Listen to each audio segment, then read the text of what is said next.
Hello and welcome to Let's Read True Crime. Before we relax to tonight's stories, please comment where you are watching in the world. Drop a like and subscribe to our channel. Thank you. Now relax and get ready to dig into some true crime cases. Story 1. It was nearing 8 p.m. on a humid summer evening in 1978, and the city of Isfahan was settling into its nightly rhythm. Within the dimly lit store, Farida Mazandarani, a 35-year-old shopkeeper known for her kind demeanor and tireless work ethic, was preparing to close for the day. Little did she know what was about to unfold. Her small shop, lined with shelves of rice, spices, and other essentials, smelled faintly of dried herbs and dust. She had spent most of the day serving her regular customers, local families and laborers who lived in the surrounding neighborhoods. Now she was counting the day's earnings, eager to finish her work and head home. The door's creak pulled her attention, and she looked up to see a man step inside. He was unremarkable at first glance, average height, thin, with dark, slightly disheveled hair. His clothes were simple, a plain shirt and worn trousers, and he carried himself in an unassuming manner. Yet, something about him unsettled her. Perhaps it was the way his eyes roamed the room, never settling on any one item. Or perhaps it was his silence. Unlike her usual customers, he made no attempt to greet her or ask about the goods on display. "Can I help you?" Farida asked after a moment, her tone polite but cautious. The man didn't respond. Instead, he took a few slow, deliberate steps forward, his head turning slightly as he scanned the shelves. Farida tightened her grip on the coins in her hand, her unease growing. She had lived in this neighborhood for years, and knew most of her customers by name. This man was a stranger, and something about his presence felt wrong. "Do you need rice? Flour?" she asked again, trying to prompt him. Finally, the man spoke, his voice low and oddly calm. "I'm just looking." Farida forced herself to relax, shaking her head at her own paranoia. Perhaps he was just a shy newcomer to the area. She nodded and turned back to her counter, counting the coins with slightly trembling fingers. The store was quiet except for the faint hum of the overhead bulb and the light rustle of the man's footsteps. She didn't notice him moving closer until it was too late. The attack was sudden and brutal. The man lunged at her from behind, his hands wrapping around her neck with terrifying strength. Farida dropped the coins, her hands flying to his arms as she struggled to free herself. She kicked over a small crate of goods, the sound of jars shattering on the floor echoing through the store, but no one was near to hear it. Her struggles grew weaker as his grip tightened, her gasps for air becoming shallow. Within minutes, she was still. The man stood over her lifeless body, his breathing steady, his expression disturbingly calm. He lowered her to the floor gently, almost reverently, as though placing a fragile object on display. Then, from his pocket, he pulled out a small, folded piece of paper. He placed it neatly on the counter, positioning it so that it would be easily noticed. The note, written in precise, deliberate handwriting, read, "I see you. I watch you. I am the end." Without a glance back, he left the store, closing the door softly behind him. Farida's body was discovered the next morning by a delivery boy who had arrived to drop off fresh produce. The gruesome sight, her lifeless form sprawled behind the counter, her face pale and her eyes wide with terror, sent him running into the street, screaming for help. Neighbors gathered quickly, their whispers of disbelief and fear filling the air. The police were called, and the quiet neighborhood of Isfahan was forever changed. The man who committed this horrific crime was Hozhang Amini, a name that would later become infamous throughout Iran. At the time of Farida's murder, Hozhang was a 22-year-old drifter, a man who moved through the bustling cities and quiet towns of the country like a shadow. To those who crossed paths with him, he seemed ordinary, even forgettable. But beneath his unremarkable exterior lay a mind consumed by darkness, resentment, and a chilling obsession with control. Hozhang was born in 1956 in a small village on the outskirts of Isfahan. He was the youngest of 3 children in a poor, working-class family. His father, a laborer, was a stern and distant figure, while his mother, who worked as a seamstress, was overworked and emotionally unavailable. Neighbors described the Amini family as quiet and unremarkable, but even as a child, Hozhang stood out. Teachers and relatives recalled his tendency to withdraw from others, preferring solitude to the company of his peers. He rarely smiled and seemed perpetually lost in thought. From an early age, Hozhang displayed troubling behavior. He was prone to violent outbursts, particularly when he felt slighted or ignored. At school, he struggled to form friendships, often lashing out at classmates who teased him for his quiet demeanor. By the age of 10, he had already begun harming animals, a fact that went unreported but was whispered among the villagers. He would trap stray dogs and birds, watching them struggle before delivering a fatal blow with a rock or stick. To him, it wasn't cruelty, it was control. As he grew older, Hashang's isolation deepened. He dropped out of school at 14, claiming he saw no point in education. His father, furious at his lack of ambition, berated him constantly, calling him a burden to the family.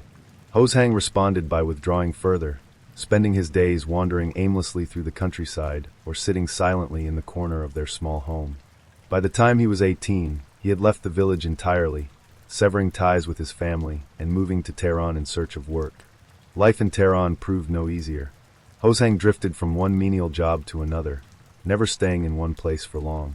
Colleagues described him as polite but distant, a man who rarely spoke unless spoken to. He avoided social gatherings, preferring to spend his evenings wandering the city's streets. He became a ghost in the bustling metropolis, unnoticed and unremarkable. But beneath the surface, his resentment toward the world was growing. Hashang's view of humanity was both simple and disturbing. He saw people as weak, insignificant, and unworthy of the lives they lived. In his mind, he was an exception, a man who saw the world for what it truly was. This belief, combined with his growing fascination with violence, set the stage for the killing spree that would terrorize Iran for nearly 2 years. The murder of Farida Mazandarani was not an isolated act. It was the beginning of a dark and methodical killing spree that would haunt Iran for 2 years. What made the crimes of Hozhang Amini so chilling was not only their brutality, but also the cold, calculated precision with which he carried them out. Each murder was deliberate, each victim chosen with care, and each crime scene left behind as if it were a signature, a taunt to the authorities and a statement to the world of his belief in his own superiority. Hozhang didn't kill at random. His victims, though seemingly unrelated at first glance, shared certain traits that only became clear as investigators pieced the puzzle together. They were women who lived alone or often walked alone, women he considered weak in his warped worldview. But for the victims, there was no pattern, no way to know they were being watched by a predator who had already decided their fate. Victim 2, Ziba Rahmani. Only 3 weeks after the murder of Farida, Hozhang struck again. This time, the target was Ziba Rahmani, a 27-year-old seamstress who worked from a small studio in Isfahan's bustling downtown district. Ziba was known for her cheerful demeanor and her talent with a needle, sewing dresses and custom garments for the women in her neighborhood. She lived alone in a modest apartment above her studio, a detail that did not escape Hashang's notice. For days, he watched her from a distance. He loitered outside her studio, blending into the crowd of shoppers and passers-by. He noted her routine. She worked late into the evening, often locking up around 9 p.m. before heading upstairs to her apartment. She rarely had visitors, and her building was quiet at night. To Hozhang, she was the perfect target. On the night of the murder, Ziba had spent hours working on a wedding dress for one of her clients. Exhausted but satisfied with her progress, she locked up her studio and climbed the narrow staircase to her apartment. She didn't notice the man following her in the shadows. Hozhang waited until the hallway was silent before making his move. He knocked on her door softly, his heart beating steadily as he prepared himself.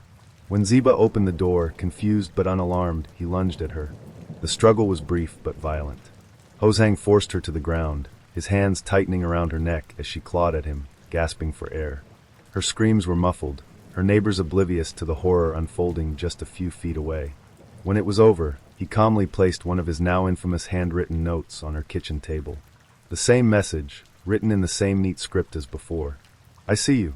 I watch you. I am the end. Her lifeless body was discovered the next morning by a concerned client who had come to check on her after Ziba failed to show up for their appointment. The sight of her pale, lifeless form sprawled on the floor sent shockwaves through the community. News of the murder spread quickly, and whispers began to circulate about a shadowy figure preying on women in the city. Victim 3, Maryam Khosravi. By the time Maryam Khosravi, a 19-year-old university student, became his next victim, Hozhang had refined his methods. He was patient, meticulous, and utterly devoid of remorse. Maryam was a bright and ambitious young woman, studying literature at a university in Tehran. She had moved from her hometown to pursue her education, renting a small room near campus. Her days were filled with classes, study sessions, and dreams of one day becoming a writer. But to Ho's Hang, Miriam was simply another target. He first noticed her at a cafe near the university, where she often went to read and study. He watched her from across the room, his dark eyes following her every movement. Over the next 2 weeks, he began to track her routine, noting the times she left for class, the routes she took, and the places she frequented. He learned that she often stayed late at the library, walking home alone through the quiet streets. On the night of her murder, Miriam had spent hours in the library preparing for an upcoming exam. It was nearly midnight when she finally packed up her books and began the short walk back to her apartment. The streets were deserted, the air cool and still. She didn't notice the man following her, his footsteps silent as he closed the distance between them. Hozhang struck quickly, dragging her into a dark alley before she could react. He used a small knife this time, slashing her throat with a precision that spoke to his growing confidence. Miriam collapsed to the ground, her books scattering around her as blood pooled beneath her. Hozhang stood over her for a moment, watching the life fade from her wide, terrified eyes. As always, he left his signature note, tucked into the pocket of her coat. "I see you. I watch you. I am the end." Her body was discovered the next morning by a group of street cleaners, who immediately called the police. The sight of her bloodied body, her books scattered like forgotten remnants of her life, left even the most hardened officers shaken. Victim 4, Parvin Azadi.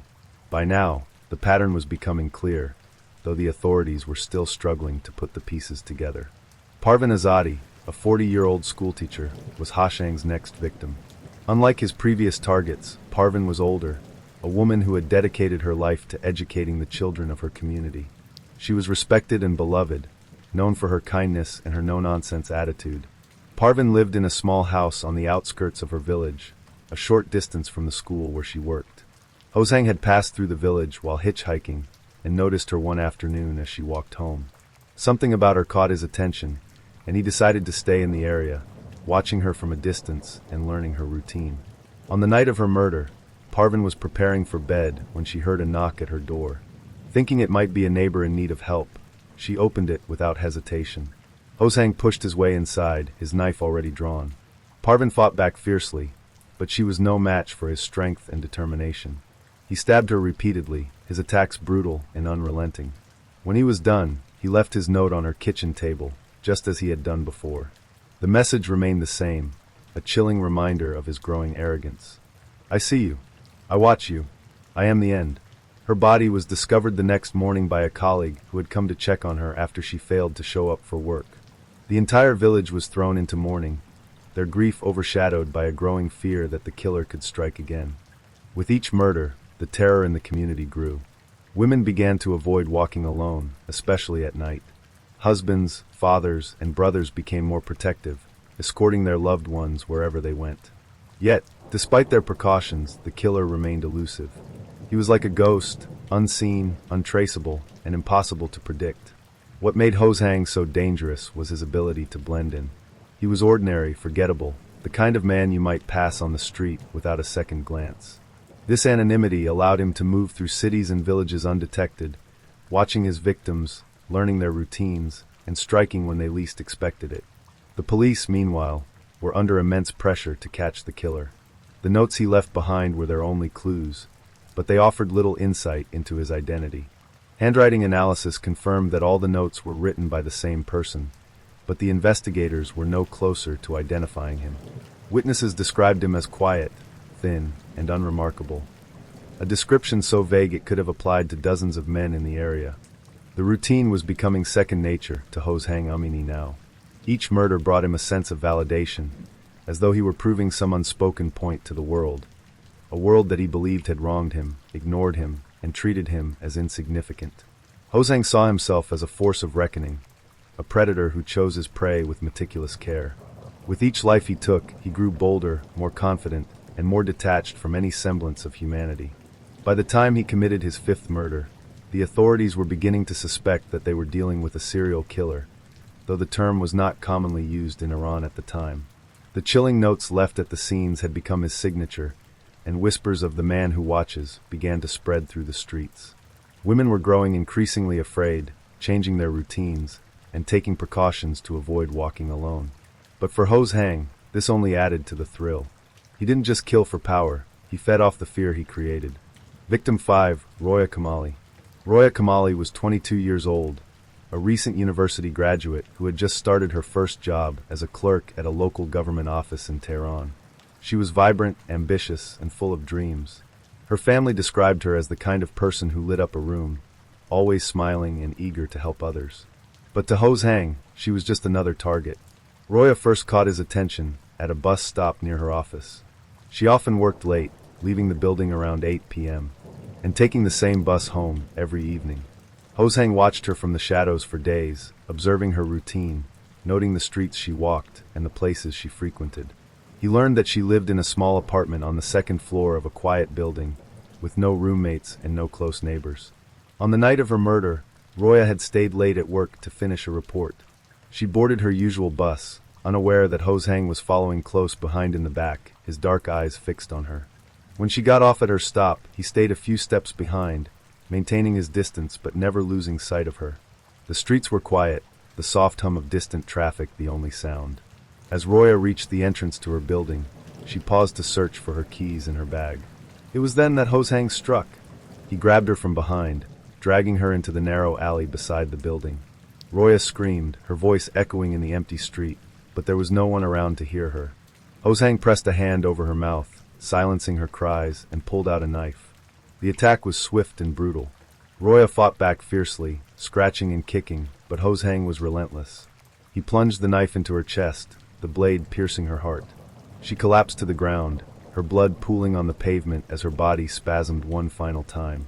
Hozhang stood over her, his breathing steady, his face expressionless. As always, he left his signature note. This time, he tucked it into the pocket of her blazer, ensuring it would be found when her body was discovered. The message remained the same. I see you.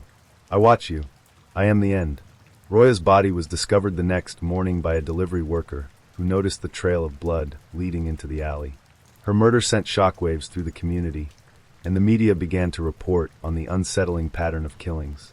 The whispers of a serial killer now turned into full-blown panic. Victim 6, Shirin Esfandiari. Only 2 weeks after Roya's murder, Hozhang struck again. This time, his victim was Shirin Esfandiari, a 36-year-old mother of 2 who worked as a tailor in a small shop on the outskirts of Tehran. Unlike his previous targets, Shirin was not alone when he first saw her. She often walked with her children, an 8-year-old boy and a 5-year-old girl, as she went about her daily errands. But Hozhang was patient. He waited for the moment when she would be separated from them. That moment came on a rainy evening in early autumn. Shirin had sent her children ahead with a neighbor, staying behind to close up her shop. The rain had cleared the streets, leaving them eerily empty. Hozhang waited in the shadows, watching as she locked the door and began walking toward her home. He followed her for several blocks, the sound of her footsteps blending with the soft patter of rain on the pavement. When she turned onto a quieter street, he made his move. Shirin barely had time to react before he grabbed her, dragging her into the doorway of an abandoned building. She screamed, her voice muffled by the rain, but no one heard her. Hozhang used his knife again, stabbing her repeatedly in the chest and abdomen. The attack was frenzied, his movements almost mechanical as he carried out the act. When it was over, he left her body slumped in the doorway, her blood staining the cracked tiles beneath her. He placed his note on her chest, pinning it with the knife he had used to kill her. Shirin's body was discovered hours later by a homeless man seeking shelter from the rain. By now, the police were beginning to put together a clearer picture of the killer. The notes, the methodical nature of the attacks, and the lack of any apparent motive pointed to a predator who was both highly intelligent and deeply disturbed. Victim 7, Layla Tabari. The murder of Layla Tabari, a 25-year-old artist, marked a chilling escalation in Hozhang's crimes. Layla was known for her independence and free spirit, often spending late nights in her studio working on her paintings. She lived alone in a small house at the edge of the city, surrounded by a garden that she had lovingly cultivated. Hozhang first noticed Layla at a local market, where she was buying supplies for her studio. She stood out to him for her confidence and the way she carried herself, qualities that he found both fascinating and infuriating. To Hozhang, her independence was a challenge, a trait he sought to extinguish. For weeks, he watched her from a distance, learning her habits and plotting his next move. On the night of her murder, Layla was returning home from a gallery event, her arms full of canvases and supplies. She unlocked her front gate, unaware that Hosang was hiding in the shadows nearby. He waited until she had entered the house and turned on the lights before making his move. He broke in through the side door, catching her off guard as she unpacked her things. Layla tried to fight him off, grabbing a heavy vase from the table and swinging it at him, but Hosang was faster. He wrestled her to the ground, his hands tightening around her neck as she struggled beneath him. As her strength faded, Hosang felt that familiar rush of power, the sense of control that drove his actions. When it was over, he carefully arranged her body on the floor, as though she were one of her own art pieces.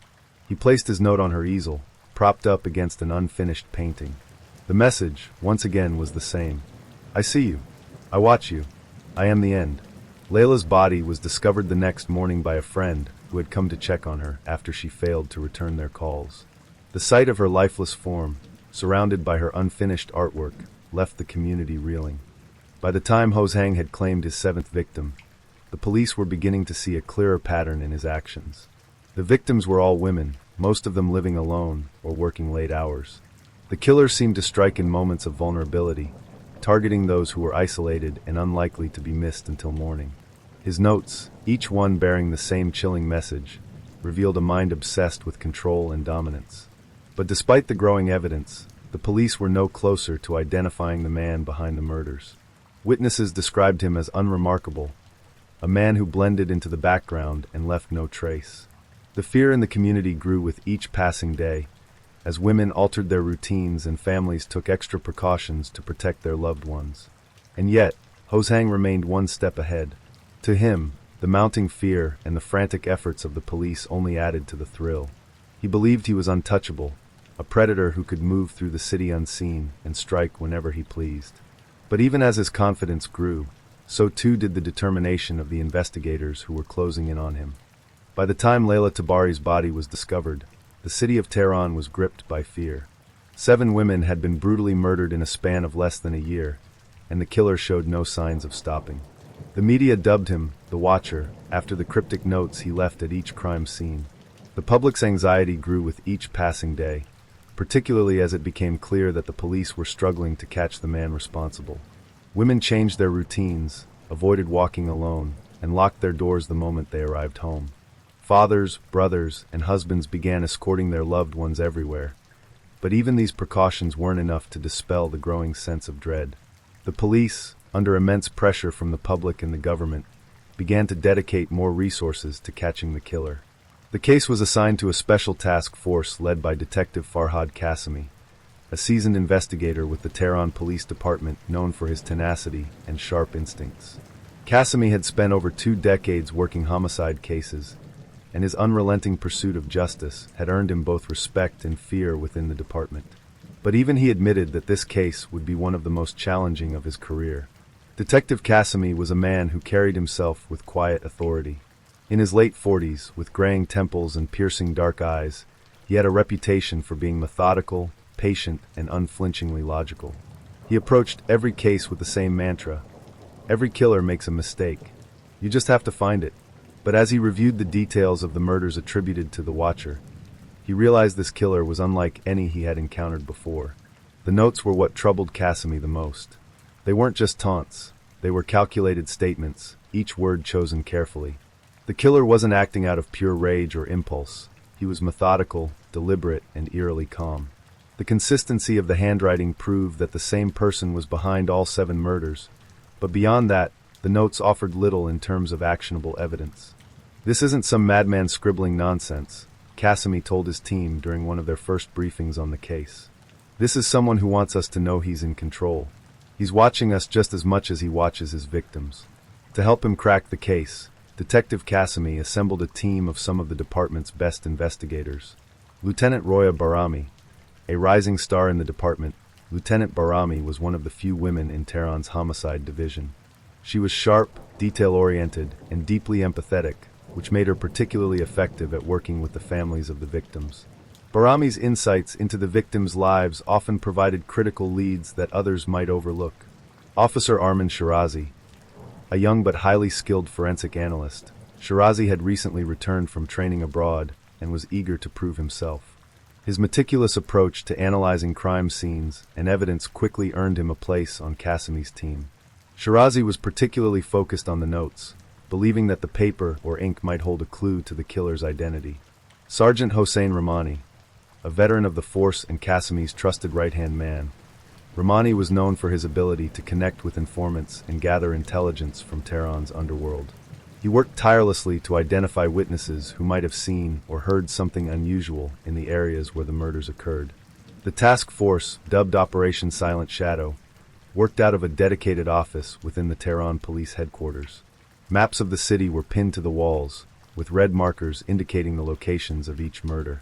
Photographs of the victims were arranged on a large corkboard, along with timelines, witness statements, and forensic reports. The team knew they were racing against time.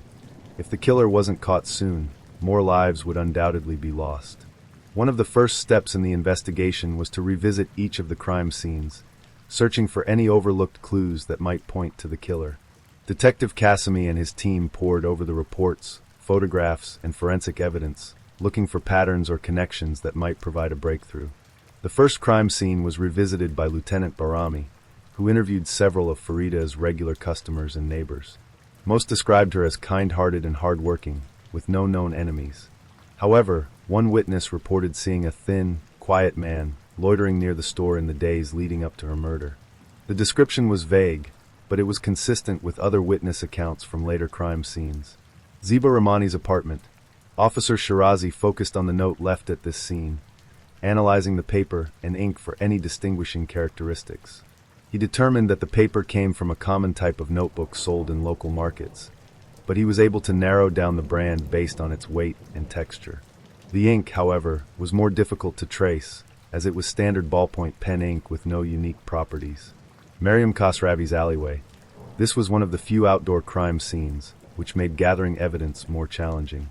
However, forensic technicians were able to recover faint shoe prints near the body. The size and tread pattern suggested that the killer wore a standard pair of men's work boots.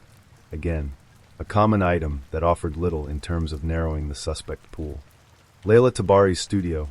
Shirazi spent hours examining the note left on Layla's easel, hoping to find fingerprints or other traces of the killer. Unfortunately, the note appeared to have been handled with gloves, leaving no usable prints. However, Shirazi did find a partial boot print near the side door, consistent with the prints found at Mariam's crime scene. The task force began canvassing neighborhoods near each crime scene, interviewing hundreds of residents, shopkeepers, and passers-by.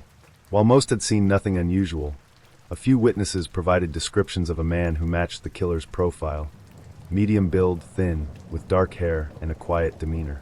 These accounts were frustratingly vague, but they helped solidify the idea that the killer was deliberately blending in, choosing his victims carefully, and striking when they were most vulnerable. One of the most promising leads came from a street vendor near Layla Tabari's studio. The vendor reported seeing a man lingering outside the building on several occasions in the week leading up to the murder. He didn't look suspicious, the vendor explained, but he wasn't buying anything either, just standing there, watching. The vendor's description of the man was consistent with other witness accounts, but he couldn't provide any additional details. Still, the information reinforced the theory that the killer was stalking his victims before attacking, a detail that might eventually help the police predict his next move.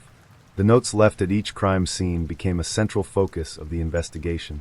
Officer Shirazi worked tirelessly to trace the origin of the paper, visiting dozens of local markets and stationery shops to determine where the notebooks were sold. After weeks of inquiries, he identified a small shop in southern Tehran that carried the exact brand and type of notebook used by the killer. The shopkeeper, however, couldn't recall anything specific about who had purchased the notebooks. "We sell dozens of these every week," he explained. "It could have been anyone." Still, the discovery gave the team hope. They now knew the killer had likely purchased the notebooks in Tehran, suggesting he was either a resident or spent significant time in the city. Detective Qasemi also brought in a forensic linguist to analyze the wording of the notes. The expert suggested that the phrasing, "I see you, I watch you, I am the end," indicated a deliberate attempt to instill fear and assert dominance. The repetition of the message suggested that the killer saw himself as a constant presence, an omnipotent force watching over his victims even after their deaths. "This isn't just a message to the victims," the linguist explained. "It's a message to us, the investigators. He's telling us that he's in control, Despite their best efforts, the task force was running out of leads. The killer had left little physical evidence, and his ability to blend in made him nearly impossible to track. The public, growing increasingly desperate for answers, began to criticize the police for their inability to catch the watcher. Newspapers ran headlines accusing the department of incompetence, and families of the victims demanded justice. Detective Cassimy, however, refused to give up. "We're getting closer," he told his team during a late-night briefing. "He's careful, but everyone makes a mistake eventually. We just have to find it." Little did they know, the killer's first major mistake was just around the corner. It would come not from arrogance or carelessness, but from a single unintended interaction. A moment that would finally give the police the break they so desperately needed. As the days turned into weeks, the task force's frustration grew. The killer, now responsible for at least 7 murders, had left behind an unsettling legacy of fear and grief, but little in the way of actionable evidence. Despite their meticulous work, Detective Farhad Cassimy and his team felt as though they were chasing a ghost. Every clue seemed to lead to a dead end. Every lead evaporated before it could solidify. But as Hosang Amini planned his next move, he unknowingly made a critical mistake. One that would finally give the police the break they so desperately needed. Victim 8, Elam Nazari. The 8th victim was Elam Nazari, a 29-year-old receptionist who worked at a small law office in northern Tehran. Elam was known for her quiet nature and reserved personality. She enjoyed simple pleasures, reading, gardening, and spending time with her elderly parents, who lived in a nearby neighborhood. She had no enemies, no dangerous habits, and no reason to believe she would ever attract the attention of a predator like Hosang. But Hosang had noticed her weeks before. He had struck up a brief conversation with her at a market where she was buying flowers for her parents. For the first time, he had spoken to one of his intended victims before attacking, testing the waters, so to speak. She smiled politely at him and moved on, never giving the encounter another thought. To Hosang, however, that single moment had sealed her fate. She was soft-spoken, kind, and, most importantly, alone. He began following her, watching her routines, and planning his attack. On a chilly evening in late November, Elam was walking home after visiting her parents. The streets were quiet, and a light drizzle had begun to fall, slicking the pavement. Hosang, who had been trailing her at a distance, saw his opportunity. As Elam turned onto a narrow side street, he quickened his pace, closing the distance between them. She heard his footsteps behind her and turned, startled to see a man she didn't recognize approaching her. "Excuse me," he said, his voice calm and even. "Do you have the time?" Elam hesitated for a moment, then glanced at her wristwatch.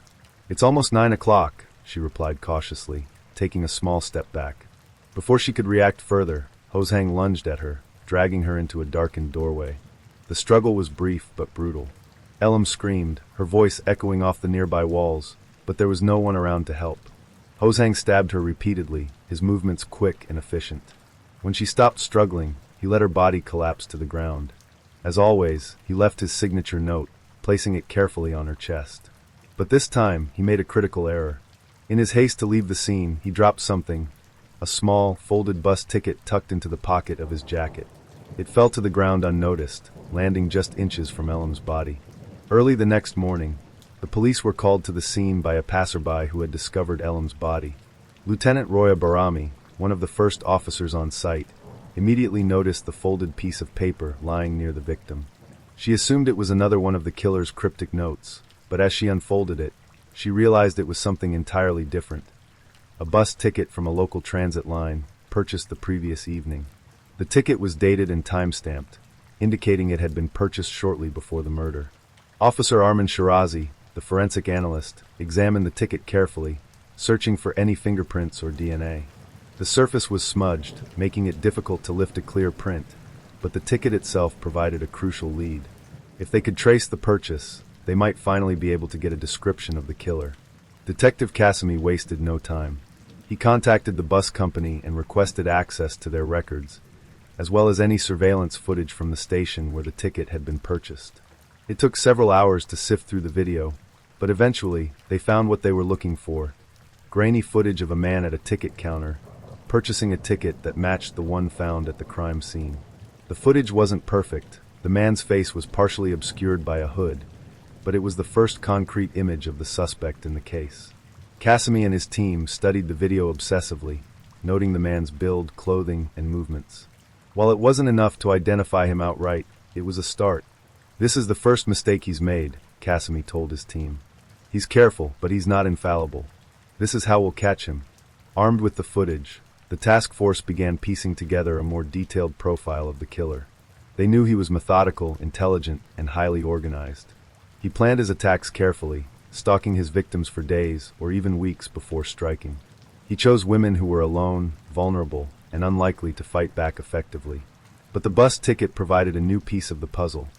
It suggested that the killer relied on public transportation to move between crime scenes, which meant he was likely living in Tehran or its surrounding areas.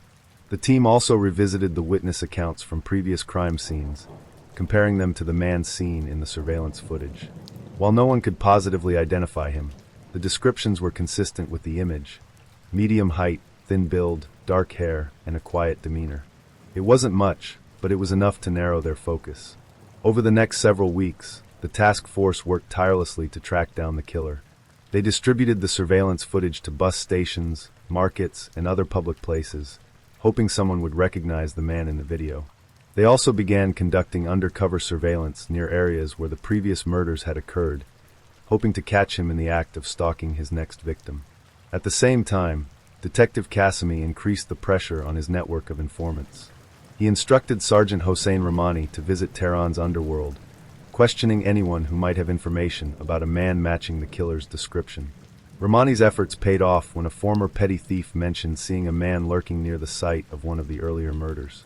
"He was quiet," the informant said. "Didn't talk to anyone. Just watched." The informant's description matched the profile, and while it didn't provide a name, it gave Cassimy another lead to follow. He instructed his team to focus their efforts on identifying men in the area who fit the suspect's physical description and behavioral patterns. The breakthrough came when one of the undercover officers stationed near a bus terminal spotted a man who resembled the figure in the surveillance footage. The officer, posing as a commuter, observed the man for several hours, noting his movements and behavior. The man seemed to be watching people closely, his eyes scanning the crowd with unsettling intensity. When he boarded a bus, the officer followed him, using a discreet radio to alert Detective Cassimy. The man disembarked near a boarding house in southern Tehran, where he rented a small, sparsely furnished room. Cassimy and his team moved quickly, gathering evidence to confirm his identity before making an arrest. They obtained a warrant to search the room, and what they found inside left no doubt that they had their man. In the corner of the room, hidden beneath a pile of clothes, was a notebook filled with drafts of the same chilling notes left at the crime scenes. Nearby, they found a set of work boots matching the tread patterns found at 2 of the murder sites. And in a small drawer, they discovered a blood-stained knife, a grim reminder of the lives he had taken. Detective Cassimy personally oversaw the arrest of Hossein Amini, ensuring there was no chance for him to escape. When the officers entered his room, Hossein offered no resistance. He sat on the edge of his bed, his expression calm and unreadable, as though he had been expecting them. "You've been watching me," he said quietly as they placed him in handcuffs. "But I've been watching you too." The chilling statement sent a shiver through the room. But for Cassimy, it marked the end of a long and grueling hunt. The man who had terrorized Tehran for nearly 2 years was finally in custody. The man disembarked near a boarding house in southern Tehran, where he rented a small, sparsely furnished room. Cassimy and his team moved quickly, gathering evidence to confirm his identity before making an arrest. They obtained a warrant to search the room, and what they found inside left no doubt that they had their man.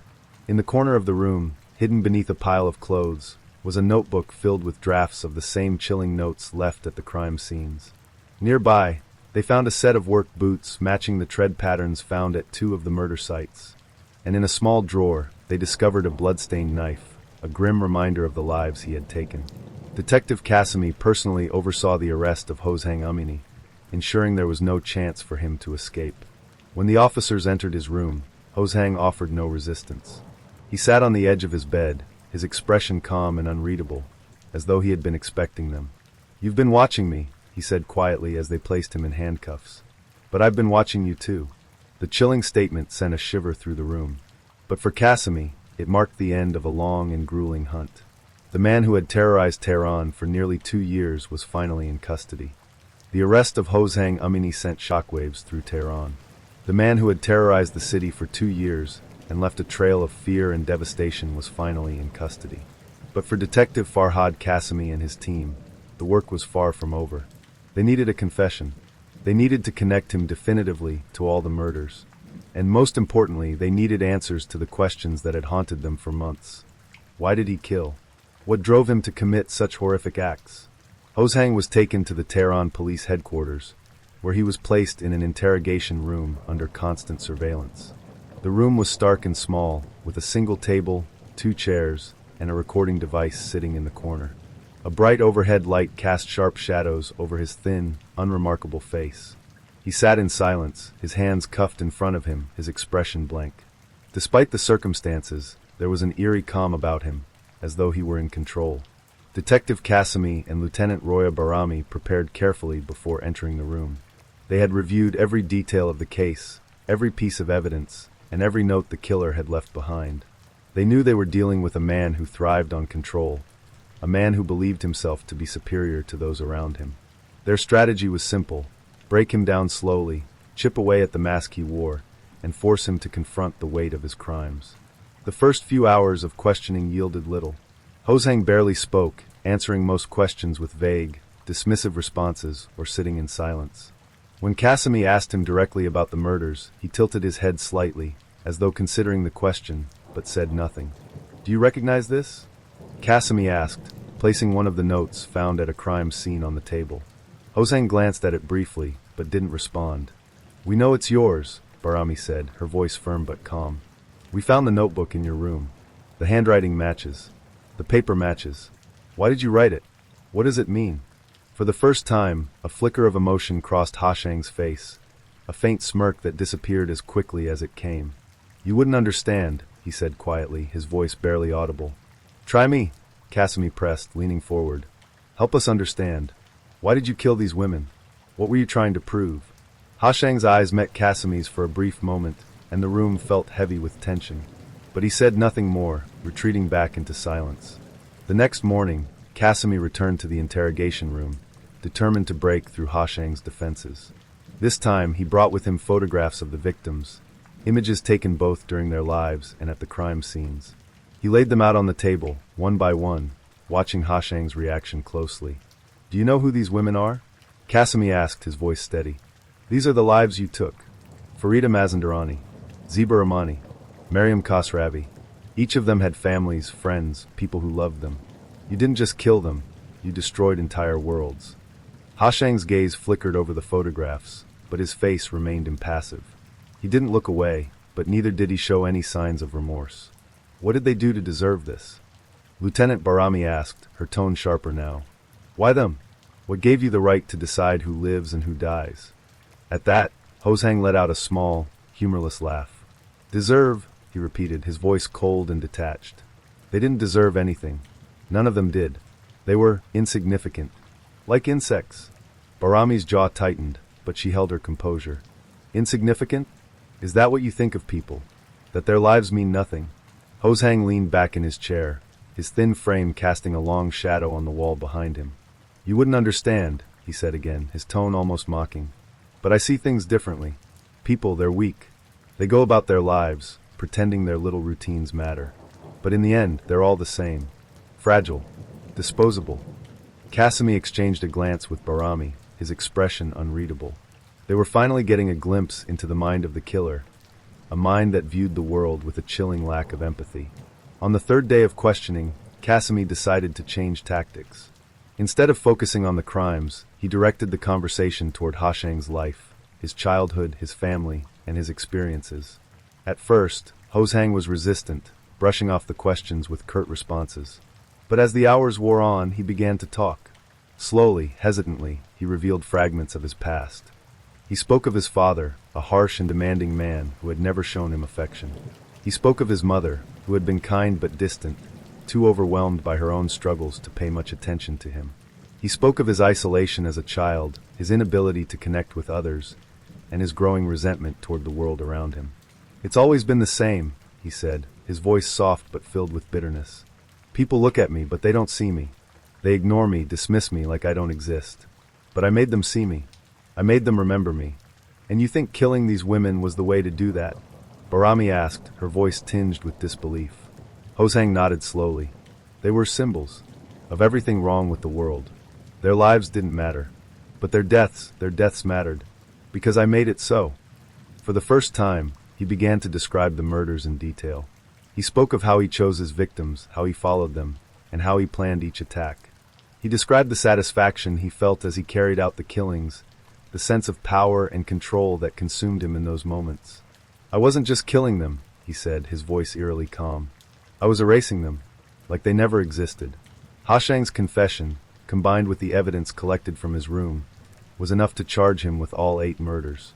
The notebook found in his possession contained drafts of the notes left at the crime scenes, as well as detailed observations about several of the victims. The knife recovered from his room tested positive for blood that matched one of the victims. The work boots found in his possession were a perfect match for the prints found at 2 of the crime scenes. But it was the bus ticket that ultimately sealed his fate. Forensic analysis confirmed that the ticket had been purchased using cash at one of the terminals near the site of the 8th murder. Surveillance footage from the terminal showed Hozhang buying the ticket, providing indisputable proof that he had been in the area at the time of the crime. Detective Kasumi and his team had built an airtight case. Hozhang Umini, the man who had terrorized Tehran for 2 years, was finally facing justice. The trial of Hozhang Umini began 6 months after his arrest and became one of the most high-profile cases in Iranian history. Crowds gathered outside the courthouse every day, demanding justice for the victims and their families. Inside, the atmosphere was tense, with reporters and spectators packed into the courtroom, eager to hear every detail. The prosecution, led by prosecutor Amir Hosseini, presented a mountain of evidence against Hozhang, including his confession, the forensic findings, and the surveillance footage. Hosseini painted a portrait of a cold, calculating killer who had preyed on vulnerable women and reveled in the fear he created. Hozhang, for his part, showed little emotion during the trial. He sat quietly as the evidence was presented, his expression blank. When given the opportunity to speak, he offered no apology, no explanation beyond what he had already told the police. I don't regret what I did, he said during one of his few statements. They were nothing, and now they're gone. The families of the victims wept openly in the courtroom, their grief and anger palpable. For them, the trial was a chance to confront the man who had stolen so much from them, but it was also a painful reminder of the lives that had been lost. After weeks of testimony and deliberation, the jury returned with a unanimous verdict, guilty on all counts.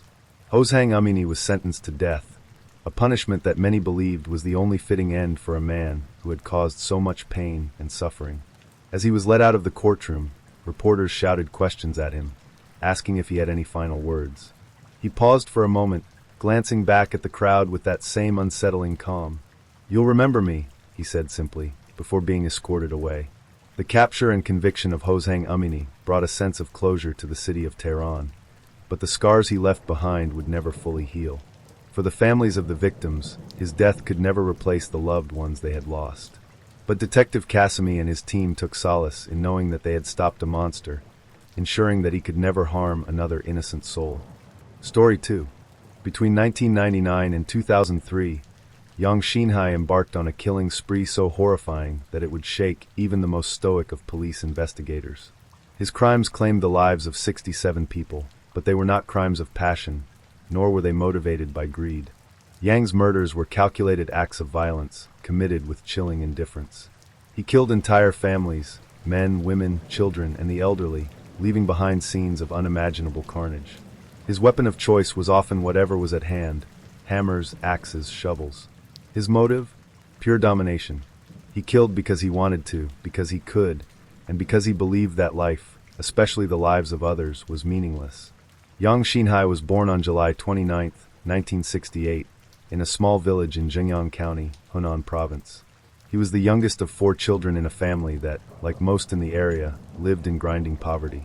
Their home was little more than a crumbling mud brick house, its walls barely keeping out the harsh winters and searing summers of rural China. Food was scarce and luxuries non-existent. From the beginning, Yang was different.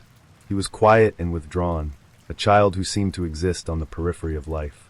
While other children played in the fields or helped their parents with chores, Yang preferred to sit alone, staring into the distance. His peers found him strange, and even his family struggled to understand him. His father, a strict and often violent man, had little patience for Yang's odd behavior. Punishments were swift and brutal: beatings for disobedience, days without food for failing to complete chores. His mother, overwhelmed by the demands of raising 4 children in poverty, offered little comfort. Yang's isolation deepened as he grew older. He was a bright student, but his intelligence only served to widen the gap between him and others. His teachers noted his potential, but they also noted his inability to connect with his classmates. He seemed to view them with disdain, as though their laughter and chatter were beneath him. By the time he reached his teenage years, Yang had become a loner in every sense of the word. At 17, Yang dropped out of school and left his village. He was determined to escape the suffocating poverty of his upbringing, but he had no plan, no direction. What followed was a life of drifting, a decade spent moving from one city to the next, taking on menial jobs and living in anonymity. It was during these years that Yang's bitterness toward the world began to fester and grow. He believed that life was a cruel joke, that people were selfish and worthless. And he believed that the only way to assert control over his existence was to take control of others, completely and absolutely. Yang's first steps into criminality were small but telling. In 1988, he was arrested for theft and sentenced to labor reform, a punishment that involved grueling physical labor in harsh conditions. For many, such a sentence was a deterrent, a wake-up call that pushed them back toward the straight and narrow. But for Yang, it was a crucible. He emerged from the experience harder, angrier, and more determined than ever to take what he believed the world owed him. Over the next several years, Yang would be arrested multiple times for theft, each stint in prison adding fuel to the fire of his resentment. He saw himself as a victim of an unjust system, a man wronged by society. But while his crimes up to this point were petty, they hinted at the darkness lurking beneath the surface. Yang didn't steal because he needed money. He stole because he enjoyed the act of taking, of asserting his will over others.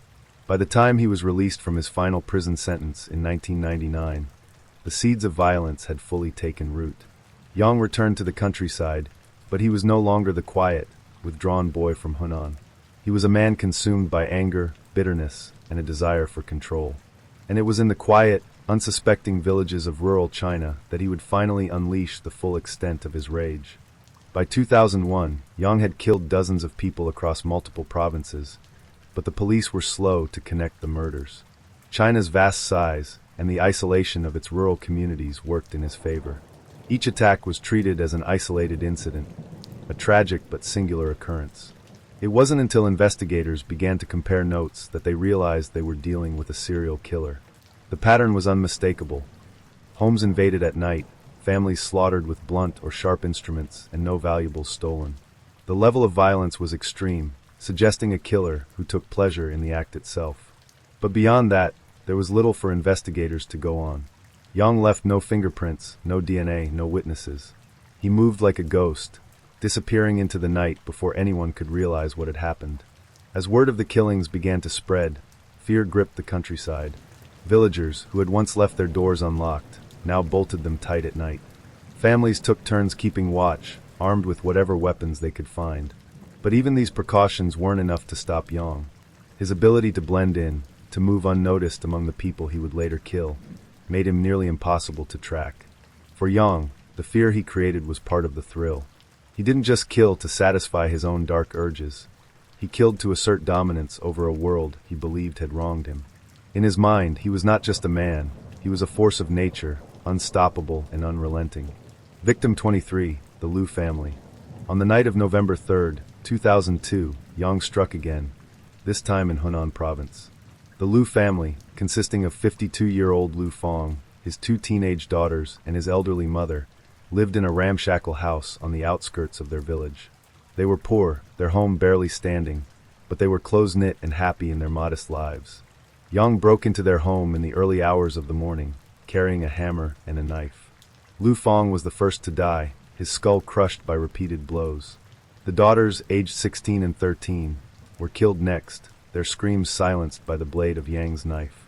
Finally, he turned to the grandmother, who had been too frail to run or fight back. The attack was swift, methodical, and utterly merciless. By the time Yang left, the Liu family's home was a scene of devastation. Blood stained the dirt floor and walls, and the air was thick with the metallic stench of death. The bodies were discovered hours later by a relative, who immediately called the police. But by then, Yang was already miles away, planning his next attack. By the time Yang Xinhai struck the Liu family in November 2002, the rural provinces of China were in a state of quiet panic. The string of massacres that had begun in 1999 showed no signs of stopping, and entire families were being wiped out in their homes. Villagers whispered about a faceless predator, a shadow that moved under the cover of night, leaving devastation in its wake. The media, once hesitant to report on the murders, began to pick up the story, dubbing the killer the monster killer for his inhuman savagery. Word spread from village to village, province to province. In communities where trust had once been sacred, neighbors began to regard one another with suspicion. Everyone was a potential threat. Every unfamiliar face was a reason to lock the doors earlier that night. But for Yang, this growing fear was not a deterrent. It was fuel for his twisted sense of power. The more terror he caused, the more control he felt he had over the world that had once ignored him. Yang's killing spree was unique not only for its brutality, but for the psychological toll it took on the communities he targeted. Rural China, by its very nature, was isolated. Small villages dotted the landscape, often separated by vast stretches of farmland or mountains. These were places where everyone knew everyone, where families had lived side by side for generations, and where trust was a cornerstone of daily life. Yang shattered that trust. Villagers began to take precautions that had once seemed unthinkable. Doors that had always been left unlocked were now bolted tight at night. Families slept with weapons, kitchen knives, farming tools, even sticks, next to their beds. Community patrols were organized, groups of men taking turns guarding the streets with flashlights and makeshift weapons. Yet despite these efforts, Yang continued to strike. His ability to blend into rural life made him virtually invisible. He dressed like a farmhand, spoke little, and kept his head down. He was a chameleon, a man who could move through villages unnoticed, watching his victims during the day and planning his attacks for the night.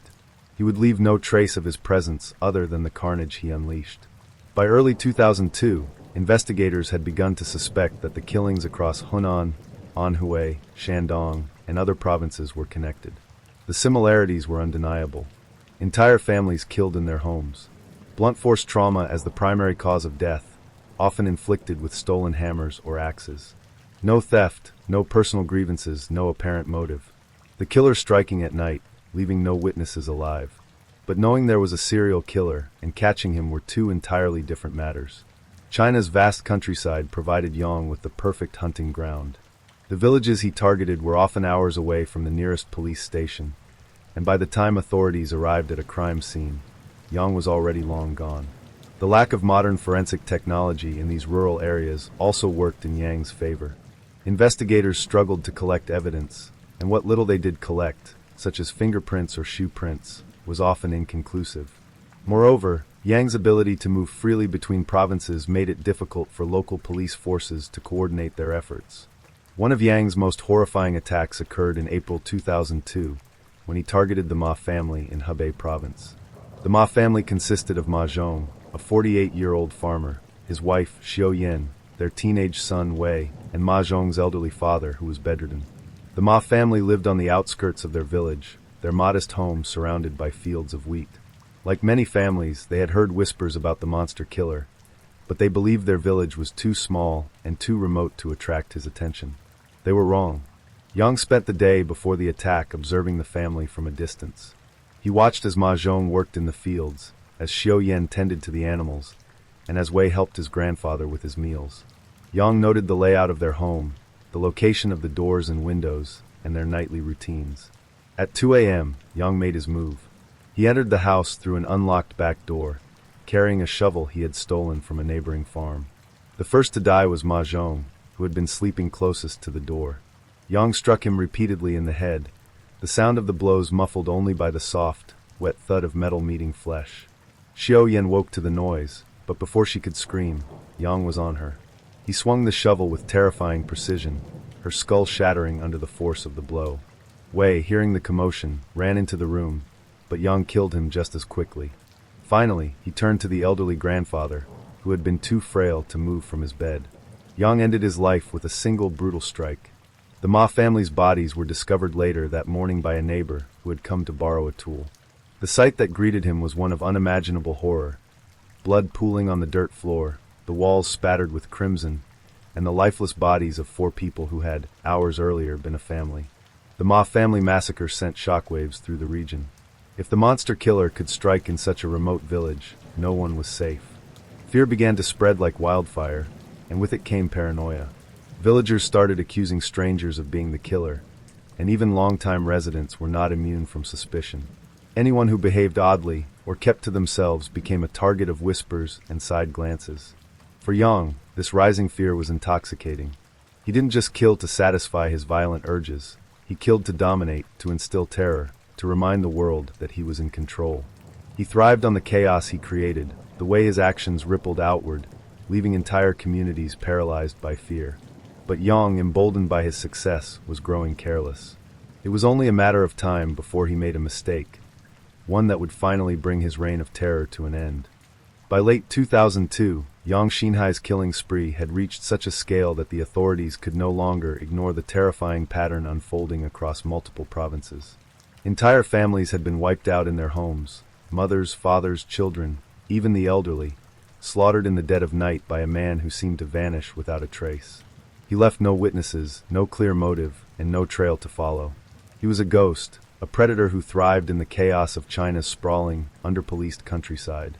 But the sheer brutality of his crimes had finally forced law enforcement to act. Villages that had once trusted their local police to handle isolated murders were now clamoring for answers. Fear had turned into outrage, and the government felt the pressure to prove that they could catch the man responsible for this wave of terror. For the first time, investigators from multiple provinces began to work together, pooling their resources and evidence in an attempt to solve the mystery of the monster killer. The task of identifying Yang was monumental. China's countryside, with its vast distances and scattered villages, provided him with the perfect cover. He moved constantly, never staying in one place long enough to attract attention. He was a drifter in the truest sense, blending into rural life so seamlessly that no one gave him a second glance. But investigators were beginning to see his pattern. They noticed that the murders often occurred in clusters, with several attacks taking place in a single province before the killer moved on. They determined that Yang rarely traveled far between attacks, preferring to stay within a few hours' journey of his previous crime scene. This allowed them to narrow their focus to areas where the killer might strike next. Forensic evidence, though sparse, also provided some clues. Yang's weapons were often stolen from the homes of his victims, but the footprints left at several crime scenes were consistent in size and tread pattern, suggesting that the same person was responsible. Though DNA testing was still in its infancy in many rural areas, blood samples taken from some of the tools Yang had discarded matched the victims, further confirming that the murders were connected. However, the most significant breakthrough came from eyewitness accounts, though they were rare. In one case, a village patrolman recalled seeing a man lurking near a crime scene late at night. The description he provided was vague: medium height, thin build, unkempt appearance, but it gave authorities a starting point. Over time, similar descriptions began to emerge from other villages, painting a picture of a quiet, nondescript man who avoided eye contact and spoke very little. As the investigation dragged on, fear continued to grip the countryside. Each new murder brought fresh waves of panic, and the media amplified the hysteria. Newspapers ran headlines like "The Monster Killer Strikes Again," and "Families Slaughtered in the Dead of Night." Villagers shared gruesome rumors, some claiming that the killer drank the blood of his victims or performed twisted rituals at the crime scenes. Though these stories were false, they reflected the depth of the terror Yang had inspired. In some villages, fear turned into paranoia. Strangers were no longer welcomed with the warmth and hospitality that had once defined rural life. Travelers were interrogated, and those who could not explain their presence were reported to the authorities. Even lifelong residents were viewed with suspicion if they behaved oddly or kept to themselves. The sense of community that had once bound these villages together was unraveling, replaced by mistrust and isolation. Yang, meanwhile, thrived on this chaos. The growing fear only reinforced his belief that he was in control, that he could bend entire communities to his will. He saw himself as untouchable, a force of nature that no one could stop. But his confidence would soon become his downfall. On the night of November 23, 2003, Yang committed what would become his final murders. His target was a small family in Sangzhou, Hebei province, a father, mother, and their young son. As always, he scouted the family during the day, watching from a distance as they worked in their fields. That night, he broke into their home armed with an axe he had stolen earlier. The attack was swift and brutal, leaving all three dead within minutes. But this time, Yang made a critical error. In his haste to leave the scene, he dropped a pair of gloves he had been wearing to avoid leaving fingerprints. Though the gloves themselves were unremarkable, they contained traces of Yang's sweat, which forensic analysts were able to extract. It was a small clue, but it would prove to be the key to unraveling his web of murders. Less than a week after the murders in Tsangzhou, Yang was arrested during a routine police sweep in Zhengzhou, Hunan province. Officers had been instructed to stop and question anyone who fit the vague description of the killer. A thin, scruffy man traveling alone. Yang, who had been walking along a rural road with no clear destination, fit the profile. When officers searched his belongings, they found a hammer and a knife, both of which were later linked to previous murders. Yang was taken into custody without resistance. At first, he denied everything, claiming that he was just a drifter with no connection to the murders. But as investigators began to confront him with the evidence, his footprints, the blood on his weapons, the gloves left at the Tsangzhou crime scene, his demeanor changed. He became eerily calm, almost detached, as though the gravity of his situation didn't concern him. And then, without warning, he confessed. Over the course of several days, Yang provided investigators with a chillingly detailed account of his crimes. He admitted to killing 67 people across 6 provinces, describing each murder with a level of detachment that left even the most hardened officers shaken. He spoke of how he chose his targets, families that were isolated and vulnerable, and how he planned his attacks with military precision. When asked why he killed, Yang's answer was as cold as it was disturbing. "I wanted to kill. That's it." He went on to explain that he felt no remorse for his actions.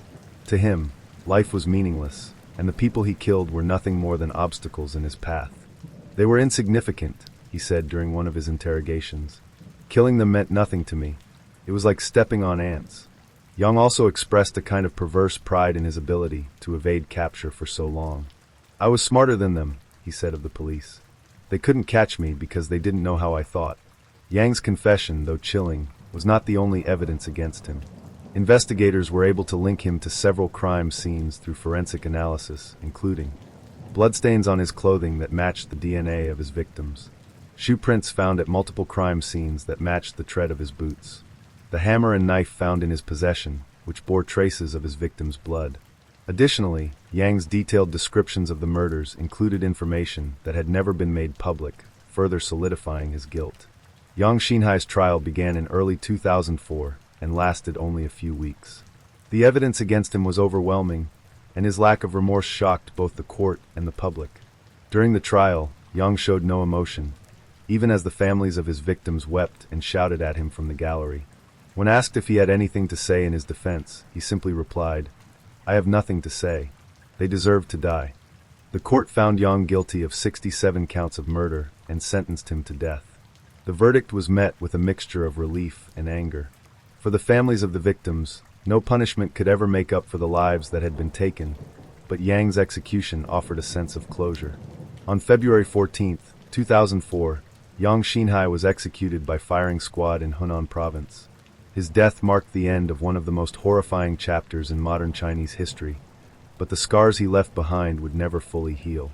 Entire villages had been devastated, and the fear he inspired lingered long after his execution. For the families of his victims, Yang's death was not enough to erase the pain he had caused. But for the nation, it was a grim reminder of the darkness that can hide behind the most unassuming of faces, and the lengths to which evil will go when left unchecked. Story 3. The dark motel room smelled of mildew and cheap disinfectant. The peeling wallpaper clung to the walls like a dying memory, and the only light came from a flickering neon sign outside the window. Inside, Samuel Little sat on the edge of the bed, his massive frame casting a shadow that seemed to swallow the room. His hands, thick, powerful, and calloused, rested on his thighs, fingers twitching as if replaying memories only he could see. Across from him, a young woman stood nervously, shifting her weight from one foot to the other, her eyes darting to the door. She didn't see what was coming. Little tilted his head, his soft, gravelly voice breaking the silence. He was charming in a way, disarming even, but there was something in his gaze, something cold, predatory. "You're beautiful," he he said, his lips curling into a wolfish smile. For a moment, the tension in the room eased. She smiled back, cautiously, unsure of whether to trust the man in front of her. But then, in an instant, his hands were on her throat. His grip was like a vice, unrelenting, and as she struggled, kicking and clawing, his eyes never left hers. He didn't just kill her, he absorbed her, memorized every detail of her face as the life drained from her body. When it was over, the room was silent again, save for Little's heavy breathing. He gently laid her body on the bed, almost tenderly, and closed her eyes. To him, she wasn't just another victim. She was art, a memory to be savored. He would later sketch her face from memory, capturing every detail with chilling accuracy. But for now, he simply slipped out of the room and back into the shadows, leaving behind another nameless victim in a string of murders that stretched across decades. This was Samuel Little, a man who would become known as America's most prolific serial killer. Over the course of nearly 4 decades, he claimed the lives of at least 93 women, targeting those society had forgotten: sex workers, addicts, runaways. His crimes went unnoticed for years, hidden by the transient nature of his victims and his own ability to evade capture. But behind every unsolved case, every unidentified body, was a man who killed with precision, pleasure, and an insatiable need to dominate. The story of Samuel Little, America's most prolific serial killer, is not just one of raw brutality and unchecked evil. It's also a tale of a system that failed to stop him. His early years were marred by neglect, poverty, and violence, but it was his later years that painted a chilling portrait of a man who would kill without hesitation and evade justice for decades. Little's charm and cunning allowed him to vanish into the shadows after each murder, leaving behind only the bodies of his victims and a trail of confusion for law enforcement to follow. Samuel Little's first known murder dates back to 1970, though he later confessed to killing before then. The victim was a young woman in Miami, Florida, whose name has never been conclusively identified. Little's method was already well practiced. He would charm or lure his victims into his car, offering them a ride or a drink. Once they were alone, he would strike. In this case, Little took the woman to a secluded area. His preferred method of murder, strangulation, was deeply personal and chillingly quiet. Using his bare hands, he would apply pressure to his victims' throats, often staring directly into their eyes as the life drained from them. He later recounted that this act gave him a sense of control and satisfaction.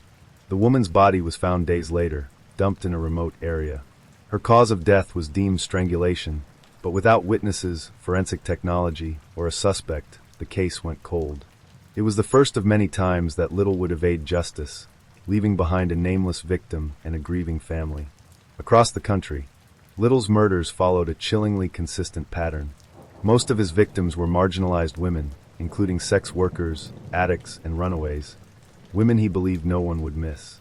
They were often women of color, living on the edges of society, making them easy targets for a predator like Little.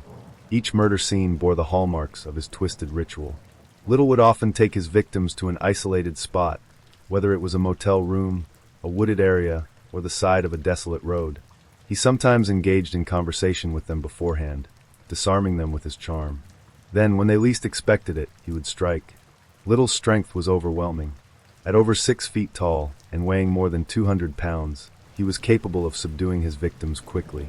His hands, which he later referred to as his most deadly weapons, were the perfect tools for his method of killing. Strangulation, as opposed to using a knife or a gun, left little blood or physical evidence at the scene. After the murder, Little would discard the body in a location where it was unlikely to be found immediately. In some cases, the remains were so decomposed by the time they were discovered that determining the exact cause of death was nearly impossible. This lack of concrete evidence made it difficult for investigators to connect the murders, let alone identify a suspect.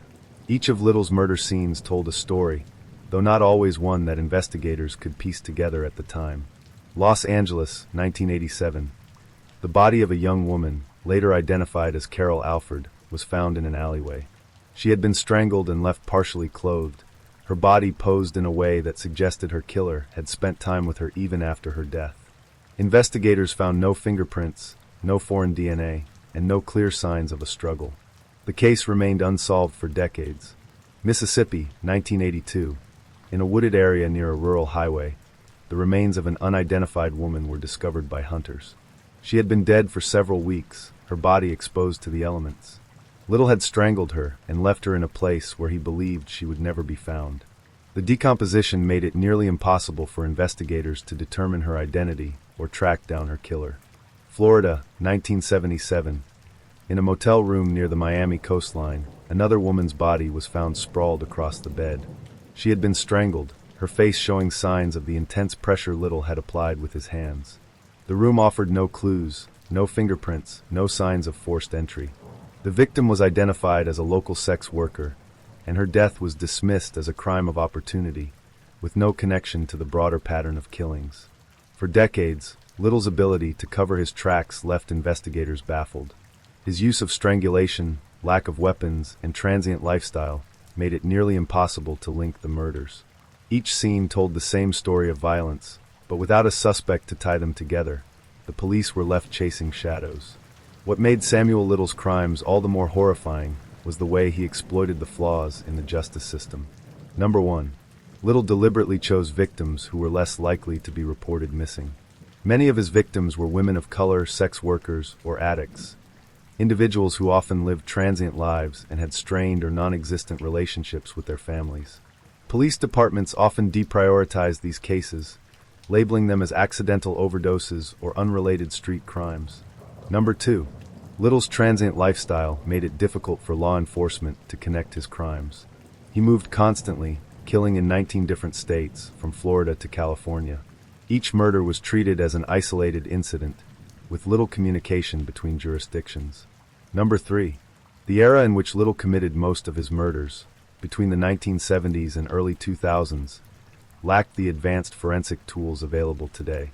DNA testing was either non-existent or in its infancy, and many crime scenes were contaminated or improperly preserved. Number 4. Little was arrested multiple times throughout his life for petty crimes, assaults, and even attempted murder. In 1982, he was accused of killing a woman in Pascagoula, Mississippi, but the case fell apart due to lack of evidence. Each time he was released, he returned to killing, confident that he could continue to evade capture. It wasn't until the late 1980s that investigators began to suspect that Samuel Little's murders might be connected. By then, the sheer number of unsolved strangulation cases involving women in transient lifestyles had caught the attention of a few dedicated detectives. One of the first major breakthroughs came in 1984, when Little was arrested in San Diego, California, for assaulting a woman. Though she survived and identified him as her attacker, the charges were eventually dropped.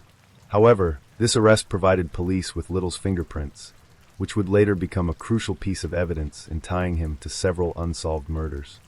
In 1987, Little was arrested again, this time in Los Angeles, for the murder of Carol Alford, whose body had been found earlier that year.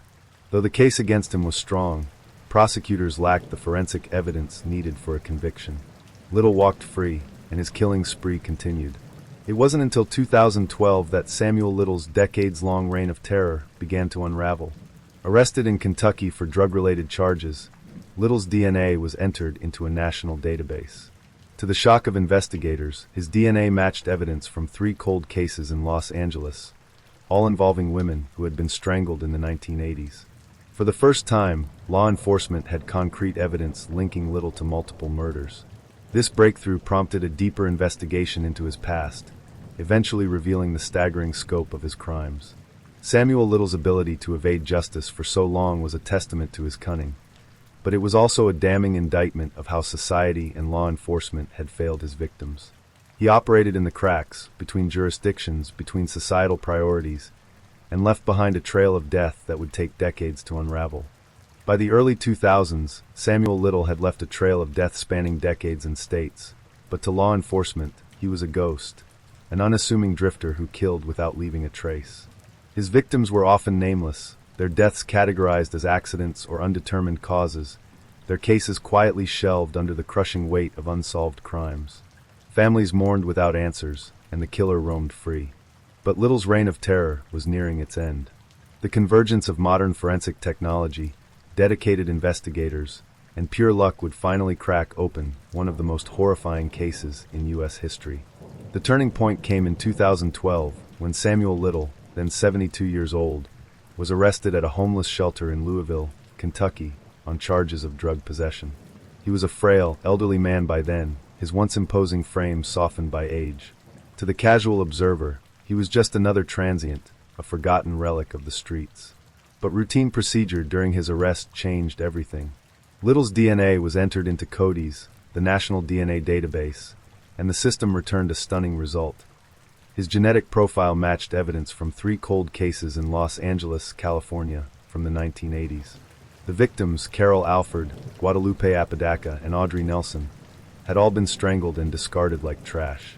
Investigators had long suspected the murders were the work of a single individual, but with no forensic evidence or witnesses, the cases had gone cold. Now, with Little's DNA linking him to all 3, detectives in Los Angeles began to dig deeper into his past. What they uncovered sent shockwaves through the department. Little had been arrested nearly 100 times across 19 states for crimes ranging from theft to assault to attempted murder. His rap sheet stretched back to the 1950s, yet he had never served more than a few years in prison. The 3 cold cases tied to Little by DNA provided investigators with their first concrete evidence against him. Carol Alford. On July 13, 1987, Carol's body was found in an alley in South Los Angeles. She had been strangled, her body left partially clothed. Investigators noted bruising around her neck, a hallmark of manual strangulation, but there were no witnesses, and the case went cold. Guadalupe Apodaca. On September 3, 1987, Guadalupe's body was discovered in an abandoned commercial building. Like Carol, she had been strangled and left partially undressed. The lack of physical evidence stymied investigators, and the case languished for decades. Audrey Nelson. On August 14, 1989, Audrey's body was found stuffed into a dumpster in downtown Los Angeles. She too had been strangled. Witnesses reported seeing her with a man matching Little's description the night before her death, but the lead went nowhere without physical evidence. The DNA matches were the breakthrough detectives needed, but they knew these 3 murders were likely just the tip of the iceberg. Little's transient lifestyle and extensive criminal record hinted at a much larger pattern of violence. As investigators dug deeper, they uncovered a disturbing pattern of missed opportunities to stop Little. 1976, Missouri. Little was arrested for the attempted murder of a woman who survived his attack. She reported that he had choked her until she lost consciousness, but he was released after serving less than 3 years in prison. 1982, Mississippi. A woman's body was found strangled near a highway. Little was arrested after being seen with the victim shortly before her death, but the case fell apart due to lack of evidence. 1984, San Diego, California. Little was arrested for kidnapping and assaulting 2 women, both of whom survived and testified against him. Despite their testimony, Little received a reduced sentence and was released after serving just a few years. Each time, he slipped through the cracks, aided by a combination of weak evidence, legal loopholes, and societal indifference toward his victims. With the DNA evidence in Los Angeles providing a solid foundation, law enforcement agencies across the country began re-examining their cold cases. Detectives in Florida, Mississippi, Texas, and beyond started to see similarities between their unsolved murders and the cases in Los Angeles. Florida, 1982. A woman's body was found in a wooded area near Tampa. She had been strangled and left partially clothed. Witnesses reported seeing her with a man who matched Little's description, but the case went cold. Mississippi, 1987. Another woman's remains were found off a rural highway. The victim, who was never identified, had been strangled with the same method Little used in Los Angeles. Texas, 1994. A woman named Denise Brothers was found dead in Odessa. She had been strangled and left in a field. Little later confessed to this murder, providing details that only the killer could know. The sheer number of potential victims was staggering. Detectives began to suspect that Samuel Little might be responsible for dozens, if not hundreds, of murders. In 2014, Samuel Little was extradited to California to stand trial for the murders of Carol Alford, Guadalupe Apodaca, and Audrey Nelson. The DNA evidence was damning, and prosecutors presented a mountain of circumstantial evidence to support their case. During the trial, Little sat silently, occasionally smirking as witnesses recounted the horrors he had inflicted. His lack of remorse was palpable, and his predatory nature shone through even in the courtroom. In September 2014, Samuel Little was convicted of 3 counts of first-degree murder and sentenced to life in prison without the possibility of parole. But for law enforcement, this was just the beginning. While serving his sentence, Little began to talk. In 2018, Texas Ranger James Holland, a seasoned investigator known for his ability to extract confessions, interviewed Little about other murders he might have committed. What followed was a chilling flood of admissions. Little confessed to killing 93 women between 1970 and 2005, providing detailed accounts of each murder. He described their appearances, where he had met them, and how he had killed them. His memory was astonishingly precise. He could recall the faces of women he had killed decades earlier, and he even sketched portraits of them from memory. These sketches, hauntingly accurate, became a crucial tool for law enforcement. Some of the victims were identified through the drawings, bringing long-awaited answers to their families.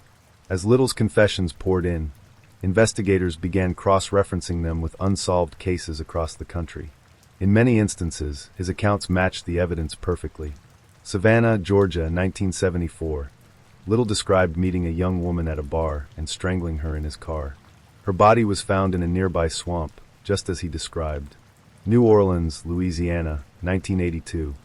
Little confessed to killing a woman and dumping her body in a canal. The victim was identified as a local sex worker who had been reported missing. Las Vegas, Nevada, 1993. Little recounted meeting a woman at a casino and luring her to his car. He strangled her and left her body in the desert. Her remains were found months later, consistent with his confession. The confessions brought a grim sense of closure to families who had spent years searching for answers. But they also revealed the staggering scope of Little's crimes and the systemic failures that had allowed him to kill for so long. The interview room at the Texas State Penitentiary was gray and featureless, a stark contrast to the vibrant and horrifying stories Samuel Little was about to tell. Sitting across from him was Texas Ranger James Holland, a man with a reputation for getting even the most hardened criminals to talk. Little, now in his 70s, sat slouched in his chair, his frame still formidable despite his age. His deep-set eyes were sharp, calculating, as if he were still sizing up his prey. "You all want to know about the others, don't you?"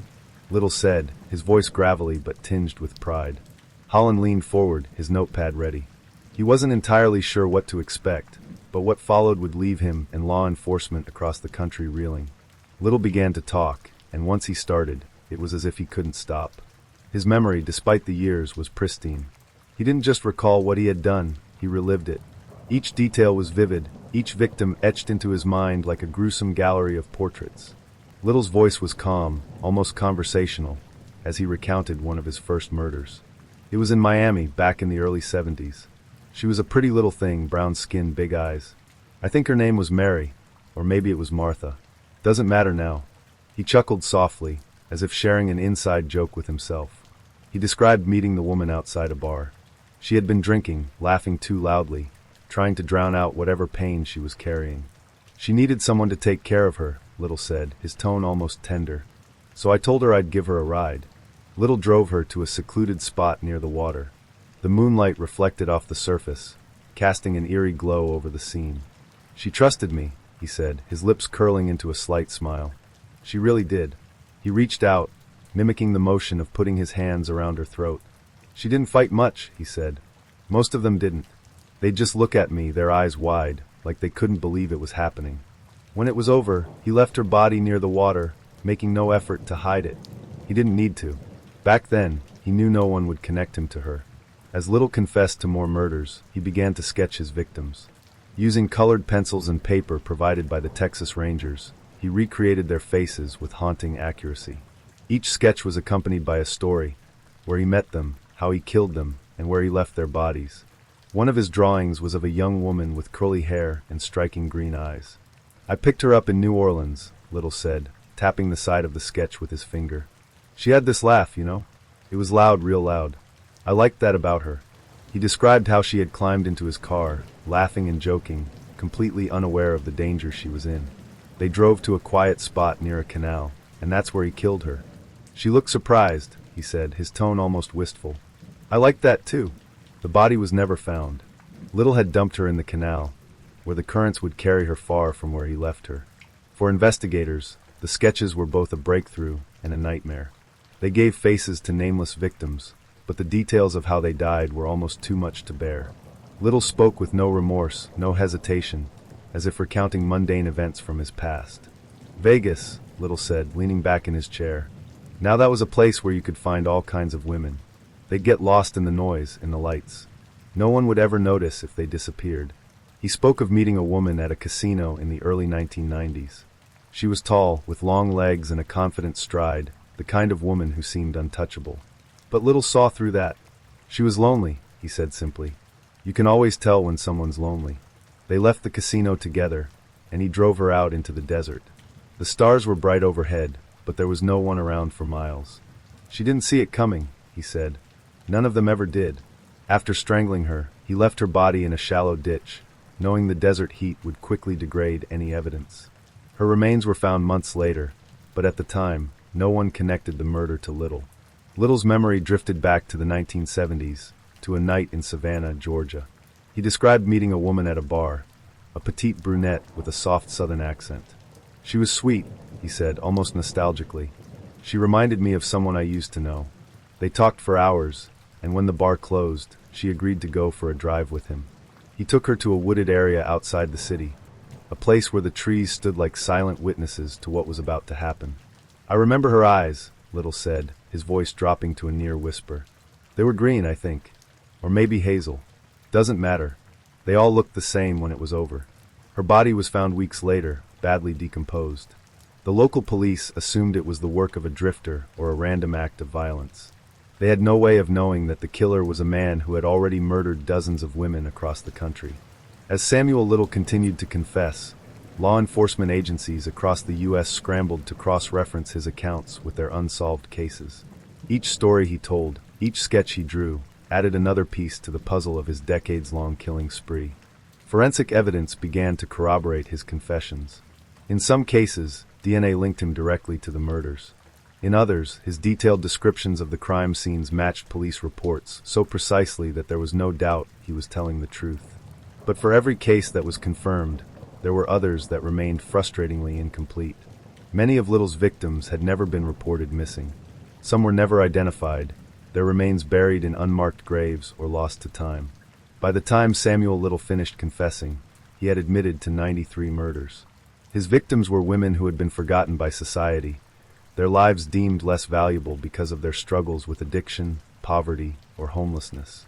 But through Little's confessions and sketches, they began to reclaim their identities.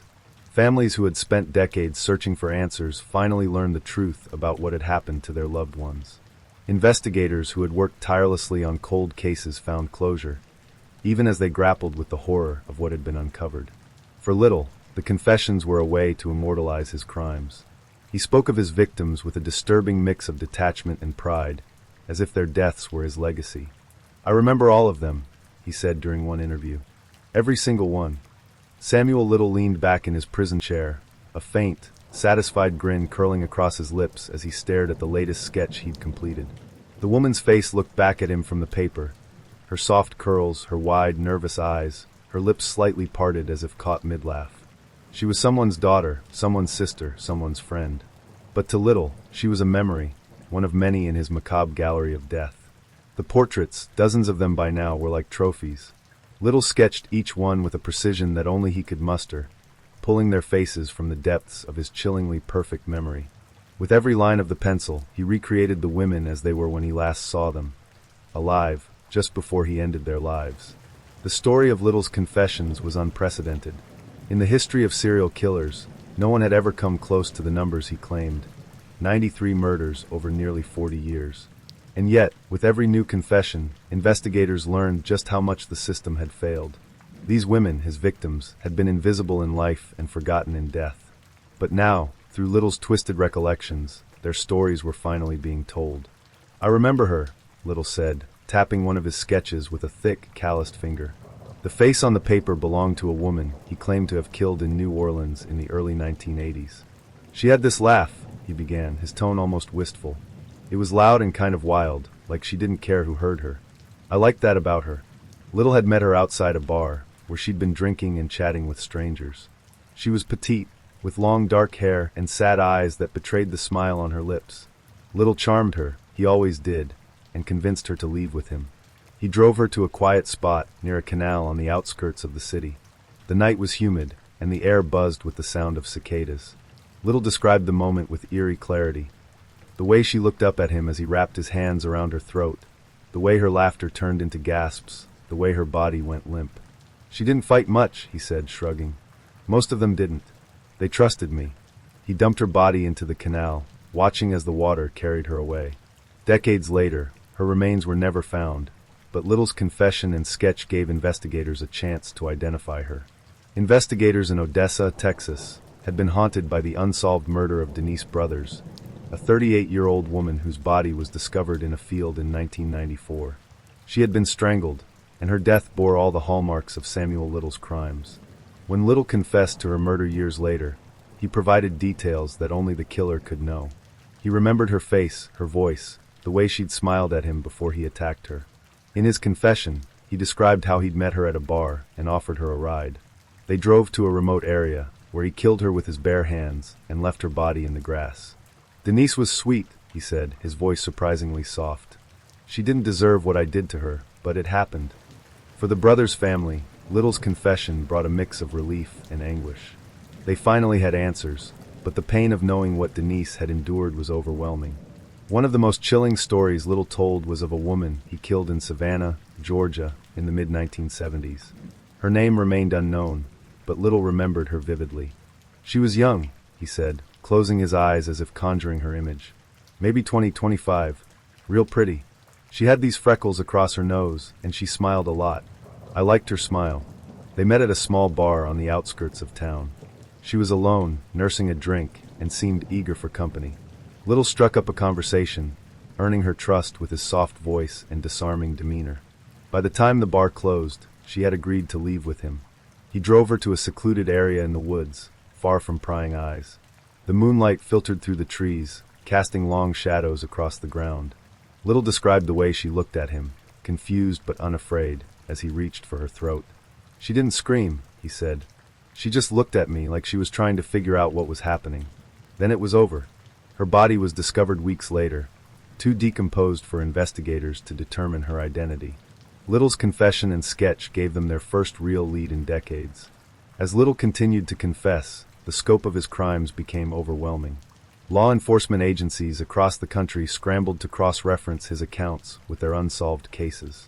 Each time Little described a murder, he provided details that matched police reports. The location of the body, the victim's clothing, the way they had been killed. But for every case that was confirmed, there were many more that remained shrouded in mystery. In some instances, Little had dumped his victims in rivers or canals, where their bodies were never recovered. In others, the remains had been found, but were too degraded to yield any useful evidence.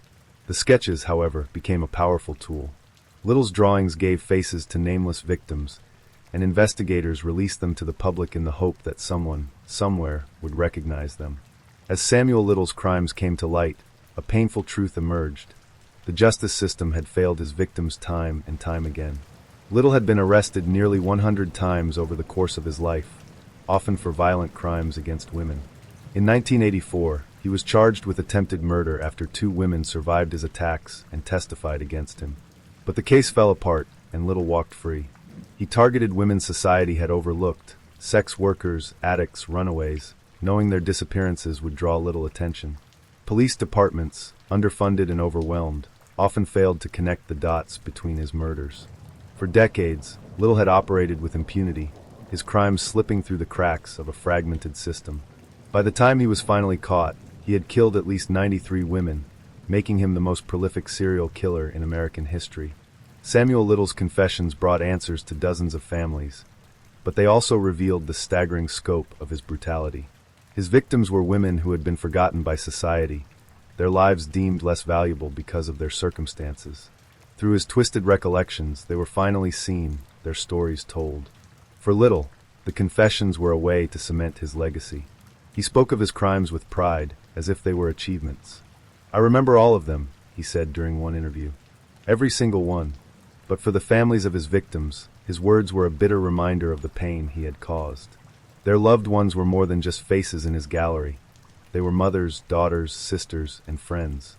Story 4. The Ukrainian countryside stretched wide and lonely under a dark, moonless sky.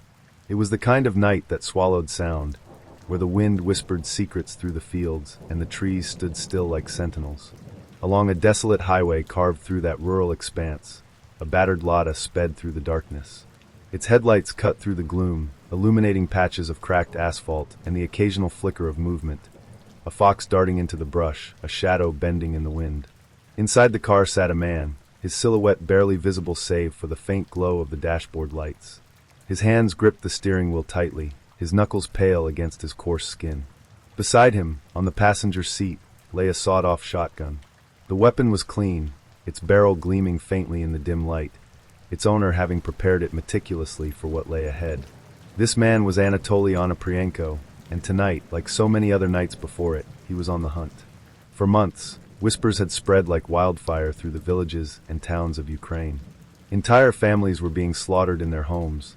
Their lives ended in explosions of violence so brutal, so incomprehensible, that they seemed to belong to a nightmare rather than reality. Doors were bolted, windows barricaded, and the streets emptied early in the evenings. But none of it seemed to matter. The killer was relentless, a shadow that moved silently from town to town, leaving behind death and questions no one could answer. The press had dubbed him the Terminator for his cold efficiency and the seeming lack of emotion in his crimes. But behind the nickname was a man driven by something far darker than mere calculation. For Onoprienko, the killings were not just acts of violence. They were a calling, a ritual, a way to assert his dominance over a world he had long since abandoned.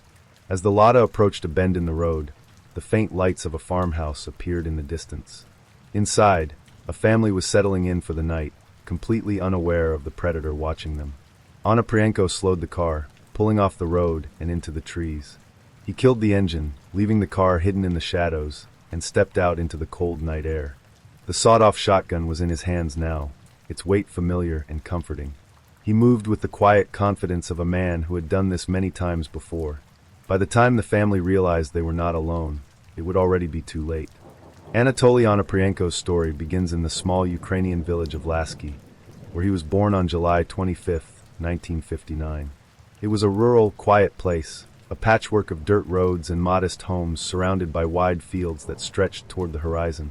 But for Anatoly, life was anything but idyllic. His early years were marked by loss, isolation, and a growing sense of detachment from the world around him. When Anatoly was just 4 years old, tragedy struck. His mother, a figure of love and stability in his young life, passed away suddenly. The loss was devastating, and in its wake, his father, a hard and distant man, struggled to care for Anatoly and his older brother. Overwhelmed and grieving, Anatoly's father made a decision that would change his son's life forever. He sent him to an orphanage. The orphanage was cold, both physically and emotionally. It was a place where survival often required toughness and cunning, where affection was scarce and discipline was harsh. Anatoly, a small and quiet boy, learned quickly that kindness was a luxury few could afford. The rejection by his father and the absence of a nurturing environment left a deep scar on the boy, one that festered as he grew older. He was not just abandoned by his family, he felt abandoned by the world itself. In the rigid, institutional confines of the orphanage, Anatoly developed a growing sense of detachment from others. He withdrew into himself, becoming increasingly solitary.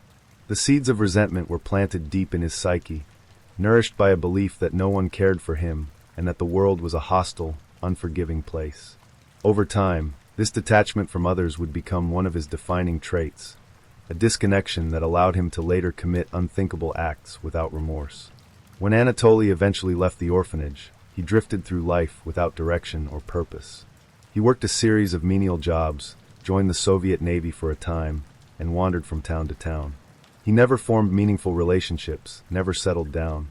He was a drifter, a ghost of a man who seemed to exist on the fringes of society.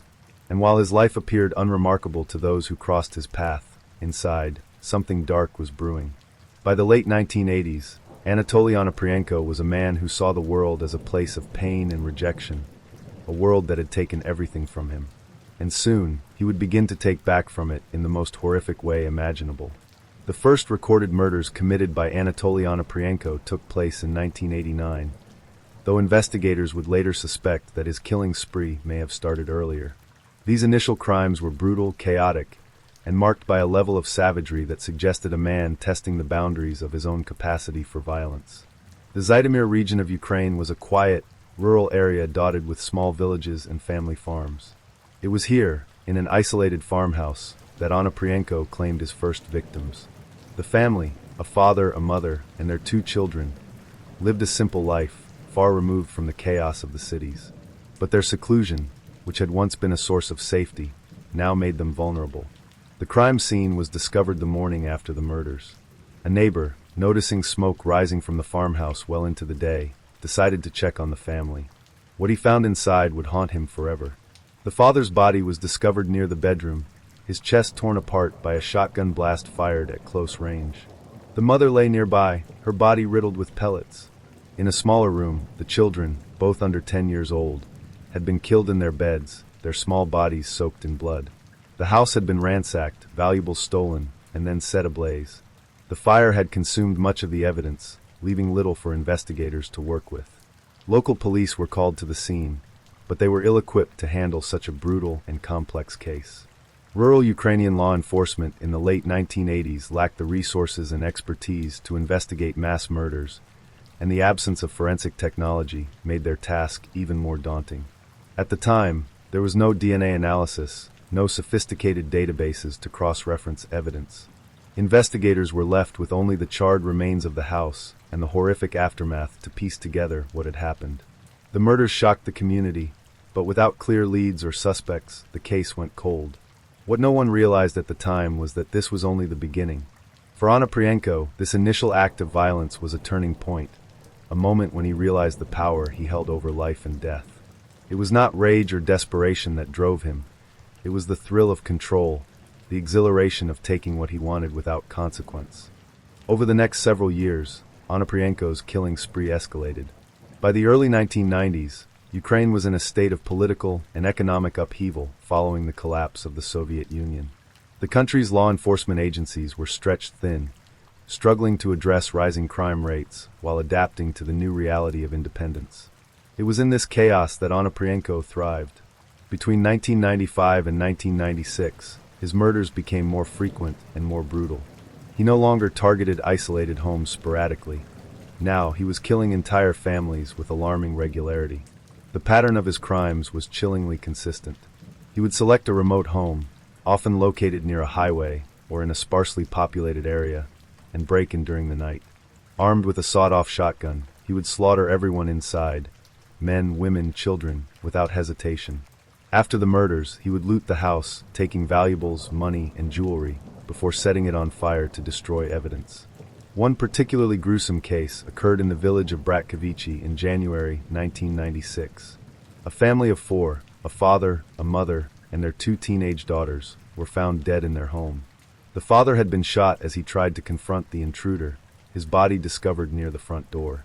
The mother and daughters were killed in their bedrooms, their bodies showing signs of a desperate struggle. Investigators later determined that Onoprienko had spent several hours in the house after the murders, calmly eating a meal from the family's kitchen before setting the house ablaze. What was perhaps most unsettling was Onoprienko's apparent lack of emotion. He did not kill out of anger or passion. His actions were cold, calculated, and methodical. He seemed to view his victims as objects, not people, and their deaths as a means to an end. For him, the murders were not just about theft or survival. They were about asserting his dominance, about proving to himself that he was untouchable. As the body count rose, the Ukrainian authorities were under immense pressure to catch the killer. By early 1996, it was clear that they were dealing with a single individual responsible for a string of murders across multiple regions. The Ministry of Internal Affairs formed a special task force to investigate the case, pooling resources from local police departments and enlisting the help of forensic experts and criminal psychologists. The investigation was one of the largest in Ukrainian history, but progress was slow. The killer's mobility and random choice of victims made it difficult to predict where he would strike next. Onoprienko's habit of setting fires to destroy evidence further complicated matters, leaving investigators with few clues to work with. One of the few breaks in the case came when police recovered a partial footprint near one of the burned homes. The print, made by a pair of boots, suggested the killer was a man of average height and build. Ballistic analysis also confirmed that the same weapon, a sawed-off shotgun, had been used in multiple murders. But beyond these fragments of evidence, the trail was frustratingly cold. The task force began focusing on individuals with a history of violent behavior, particularly those with knowledge of firearms. Hundreds of suspects were interviewed, but none of the leads panned out. Meanwhile, Onoprienko continued to kill, leaving a trail of destruction and fear in his wake. The media dubbed the killer the Terminator, a name that captured the cold, mechanical efficiency with which he carried out his crimes. Newspapers ran sensational headlines, detailing the latest atrocities and speculating about the killer's identity. Was he a former soldier? A rogue policeman?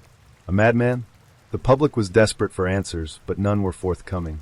In rural areas, families began barricading their homes at night, arming themselves with whatever weapons they could find. Some villagers formed patrols, taking turns keeping watch through the long hours of the night. But no matter how careful people were, no matter how many precautions they took, the killer always seemed to find a way in. In March 1996, a family of 6 was murdered in the village of Garmarnia. The father, a local shopkeeper, had recently purchased a hunting rifle and was known to be cautious about security. But even this was not enough to stop Onoprienko. Investigators later determined that he had broken in through a window and killed the father first, rendering the rifle useless. The rest of the family, 3 children and their mother, were slain in their beds. The fear was palpable, a shadow that hung over the entire country. People whispered about the killer in hushed tones, afraid to speak his name too loudly. Some believed he was a devil, an unholy force sent to punish Ukraine for its sins. Others speculated that he was a highly trained operative, a remnant of the Soviet era who had turned his skills against his own people.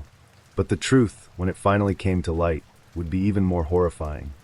By early 1996, the Ukrainian authorities knew they were dealing with one of the most prolific and dangerous serial killers in the country's history. The murders were no longer isolated incidents. They were part of a chilling and deliberate pattern. Entire families were being wiped out in their homes, their possessions looted, and their houses torched. The killer left no witnesses, no survivors, and almost no evidence. The special task force assembled by the Ministry of Internal Affairs had its work cut out. The initial investigation revealed a few recurring patterns. The killer targeted rural families living in isolated homes, struck during the night, and used a sawed-off shotgun to inflict devastating injuries. However, the randomness of the locations made it nearly impossible to predict where he would strike next. Despite the difficulty of tracking a mobile killer, investigators began piecing together details from the crime scenes. They traveled across vast regions of Ukraine, often facing long hours on desolate roads to examine burnt-out homes and speak to terrified villagers. Survivors from nearby areas recounted strange cars passing by late at night, shadowy figures seen in the distance, or the smell of smoke carried on the wind. But these accounts were vague, and fear made witnesses hesitant to speak more than whispers. The burned homes presented unique challenges. Forensic technology in 1990s Ukraine was rudimentary and stretched thin, especially in rural areas. Fires destroyed most evidence, leaving investigators to work with whatever they could salvage. The ballistic evidence was one of the few consistent threads. The distinctive pattern of the shotgun pellets confirmed that the same weapon, a sawed-off shotgun, had been used in multiple murders. This was the first solid clue that a single individual was behind the killings. As the investigation progressed, authorities enlisted the help of criminal psychologists to build a profile of the killer. They deduced that this was someone who harbored deep-seated anger and resentment, likely stemming from a troubled past. The sheer brutality of the crimes, killing children and entire families, suggested a lack of empathy and an ability to dehumanize his victims. The killer's actions were not impulsive. They were methodical, pointing to someone who was organized, intelligent, and experienced in evading capture. The psychologists also noted the ritualistic nature of the crimes. The killer didn't just murder his victims, he looted their homes and set them on fire afterward. This wasn't simply to destroy evidence. It seemed to be a symbolic act, a way of erasing the lives he had taken and asserting his dominance over them. The deliberate targeting of families further suggested a need to exert power and control over others, possibly stemming from feelings of powerlessness earlier in life. The profile painted a chilling picture. The killer was likely a loner, someone who blended into society but harbored a dark and violent secret. He was mobile, possibly living out of his car, or moving frequently to avoid detection. He was also likely to have a history of petty crime or violence, though nothing that would have raised suspicions before the murders began. But even with this profile, the task force had little to go on. There were no clear leads, no suspects, and no reliable witnesses. The killer seemed to vanish after each attack, leaving behind only horror and ash. By the spring of 1996, fear gripped Ukraine like a vice. The media dubbed the killer the Terminator, a moniker that captured the cold, mechanical efficiency of his crimes. Headlines screamed of new murders, each one more horrifying than the last. The public demanded answers, but none were forthcoming. The task force remained tight-lipped about their progress, unwilling to reveal details that might compromise the investigation. In rural areas, panic was palpable. Families barricaded their homes at night, piling furniture against doors and windows in a desperate attempt to keep the killer out. Fathers stayed awake with hunting rifles at their sides, their eyes scanning the darkness for any sign of movement. Mothers whispered prayers over their sleeping children, hoping to protect them from the evil that stalked the night. Villagers formed patrols, taking turns standing watch in shifts. But this only added to the tension. Every rustle of leaves, every distant sound became a potential threat. And despite their best efforts, the killer always seemed to strike where he was least expected. He moved with chilling precision, targeting homes that were isolated and vulnerable, far from the safety of neighbors or police. One particularly devastating attack occurred in the village of Garmarnia in March 1996. A family of 6, a father, a mother, and their 4 children, were murdered in their home. The father, a shopkeeper, had recently purchased a hunting rifle and was known to be cautious about security. But even this was not enough to stop the killer. Investigators later determined that Onoprienko had broken in through a side window, killing the father first to neutralize the threat of the rifle. The rest of the family was killed in their beds. Their lives ended in a matter of minutes. The brutality of the murders sent shockwaves through the region. Villagers whispered that the killer was not human, that he was a demon or a devil sent to punish them. Others speculated that he was a former soldier, a man trained in the art of killing, who had turned his skills against innocent civilians. The truth, when it finally came to light, would be even more horrifying. After years of murder and fear, the key to catching Anatoly Onoprienko came not through a dramatic chase or an elaborate sting operation, but through a combination of luck, diligence, and the killer's own arrogance. By April 1996, the special task force tracking the elusive murderer was exhausted but determined. The public pressure was immense, and the police force was under relentless scrutiny for their inability to stop the killings. But fate had other plans. On April 16, 1996, in the small town of Yavoriv in western Ukraine, a routine traffic stop would become the turning point in one of the most horrifying cases in the nation's history. Local police officers had pulled over a battered and dusty Volkswagen for a random check. The man behind the wheel was calm, almost too calm, but his demeanor immediately struck the officers as suspicious. His car was overpacked with belongings, and his answers to their questions were vague and evasive. As the officers inspected the vehicle, their suspicion deepened. Inside, they discovered a sawed-off shotgun tucked beneath the driver's seat. In the trunk, they found a bag stuffed with cash, jewelry, and other valuables. The scattered items bore an unsettling resemblance to descriptions of property reported stolen during the recent string of family murders. The man claimed the shotgun was for hunting and that the valuables were gifts from friends, but his nervous tone betrayed him. The officers detained him and brought him to the local station for further questioning. His name was Anatoly Onoprienko, and at first glance, he seemed like an ordinary man, unremarkable, quiet, and unassuming. But beneath that facade lay a monster. When word of the arrest reached the special task force, they immediately recognized the significance of the items found in Onoprienko's possession. The sawed-off shotgun was sent for ballistic analysis, and the results were damning. The weapon matched the shell fragments and pellet patterns recovered from several murder scenes. Forensic experts confirmed that it was the same firearm used to execute multiple families. Furthermore, the jewelry and cash found in his car were traced back to the victims. The net had finally closed around the man who had terrorized Ukraine for years. But no one could have anticipated the horror he would confess to in the days that followed. Once confronted with the overwhelming evidence, Anatoly Onoprienko's calm exterior began to crack. At first, he denied everything, claiming that he was being framed. But as investigators pressed him, Presenting him with the ballistic evidence, stolen items, and witness accounts, he caved. Over the course of several weeks, Onoprienko confessed to a string of murders so horrifying that even the most seasoned detectives struggled to comprehend the scale of his crimes. Onoprienko admitted to killing 52 people between 1989 and 1996, including entire families, children, and anyone who happened to cross his path. He spoke with a chilling detachment, recounting the murders in precise detail as though he were describing an ordinary day's work. He showed no remorse, no empathy for his victims or their families. Instead, he seemed almost proud, as though he wanted the world to know the extent of his depravity. His methodology was as brutal as it was systematic. He explained how he would scout remote homes, often choosing those located near highways or forests where he could make a quick escape. He would watch his victims, studying their routines and waiting for the perfect moment to strike. Once inside, he would kill indiscriminately, sparing no one, not even children. His weapon of choice was the sawed-off shotgun, though he admitted to using knives, hammers, and other tools when necessary. "I killed because I wanted to," he told investigators during one chilling session. "I felt like I was above everything, above life, above death. It was a game to me, a test of how far I could go." Onoprienko revealed that he often spent time in his victims' homes after the murders. He would eat their food, go through their belongings, and sometimes even sleep in their beds before burning the house down to destroy evidence. The fires, he claimed, were symbolic, a way of erasing the lives he had taken and ensuring that no trace of his presence remained. When asked why he committed such heinous acts, his answers were disturbingly inconsistent. At times, he claimed he was following orders from a higher power, a force that compelled him to kill. Other times, he spoke of his hatred for humanity, his belief that people were weak and unworthy of life. "I had no feelings for them," he said. "They were just objects to me.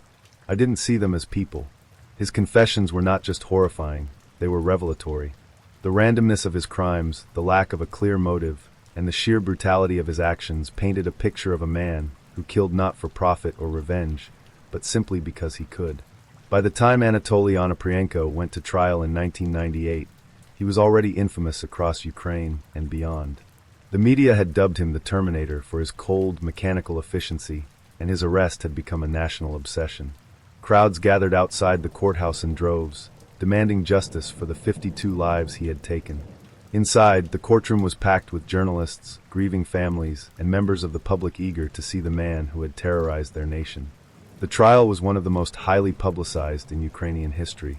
Prosecutors presented a mountain of evidence against Onoprienko, including ballistic reports, stolen property recovered from his car, and chilling testimony from forensic experts who had examined the crime scenes.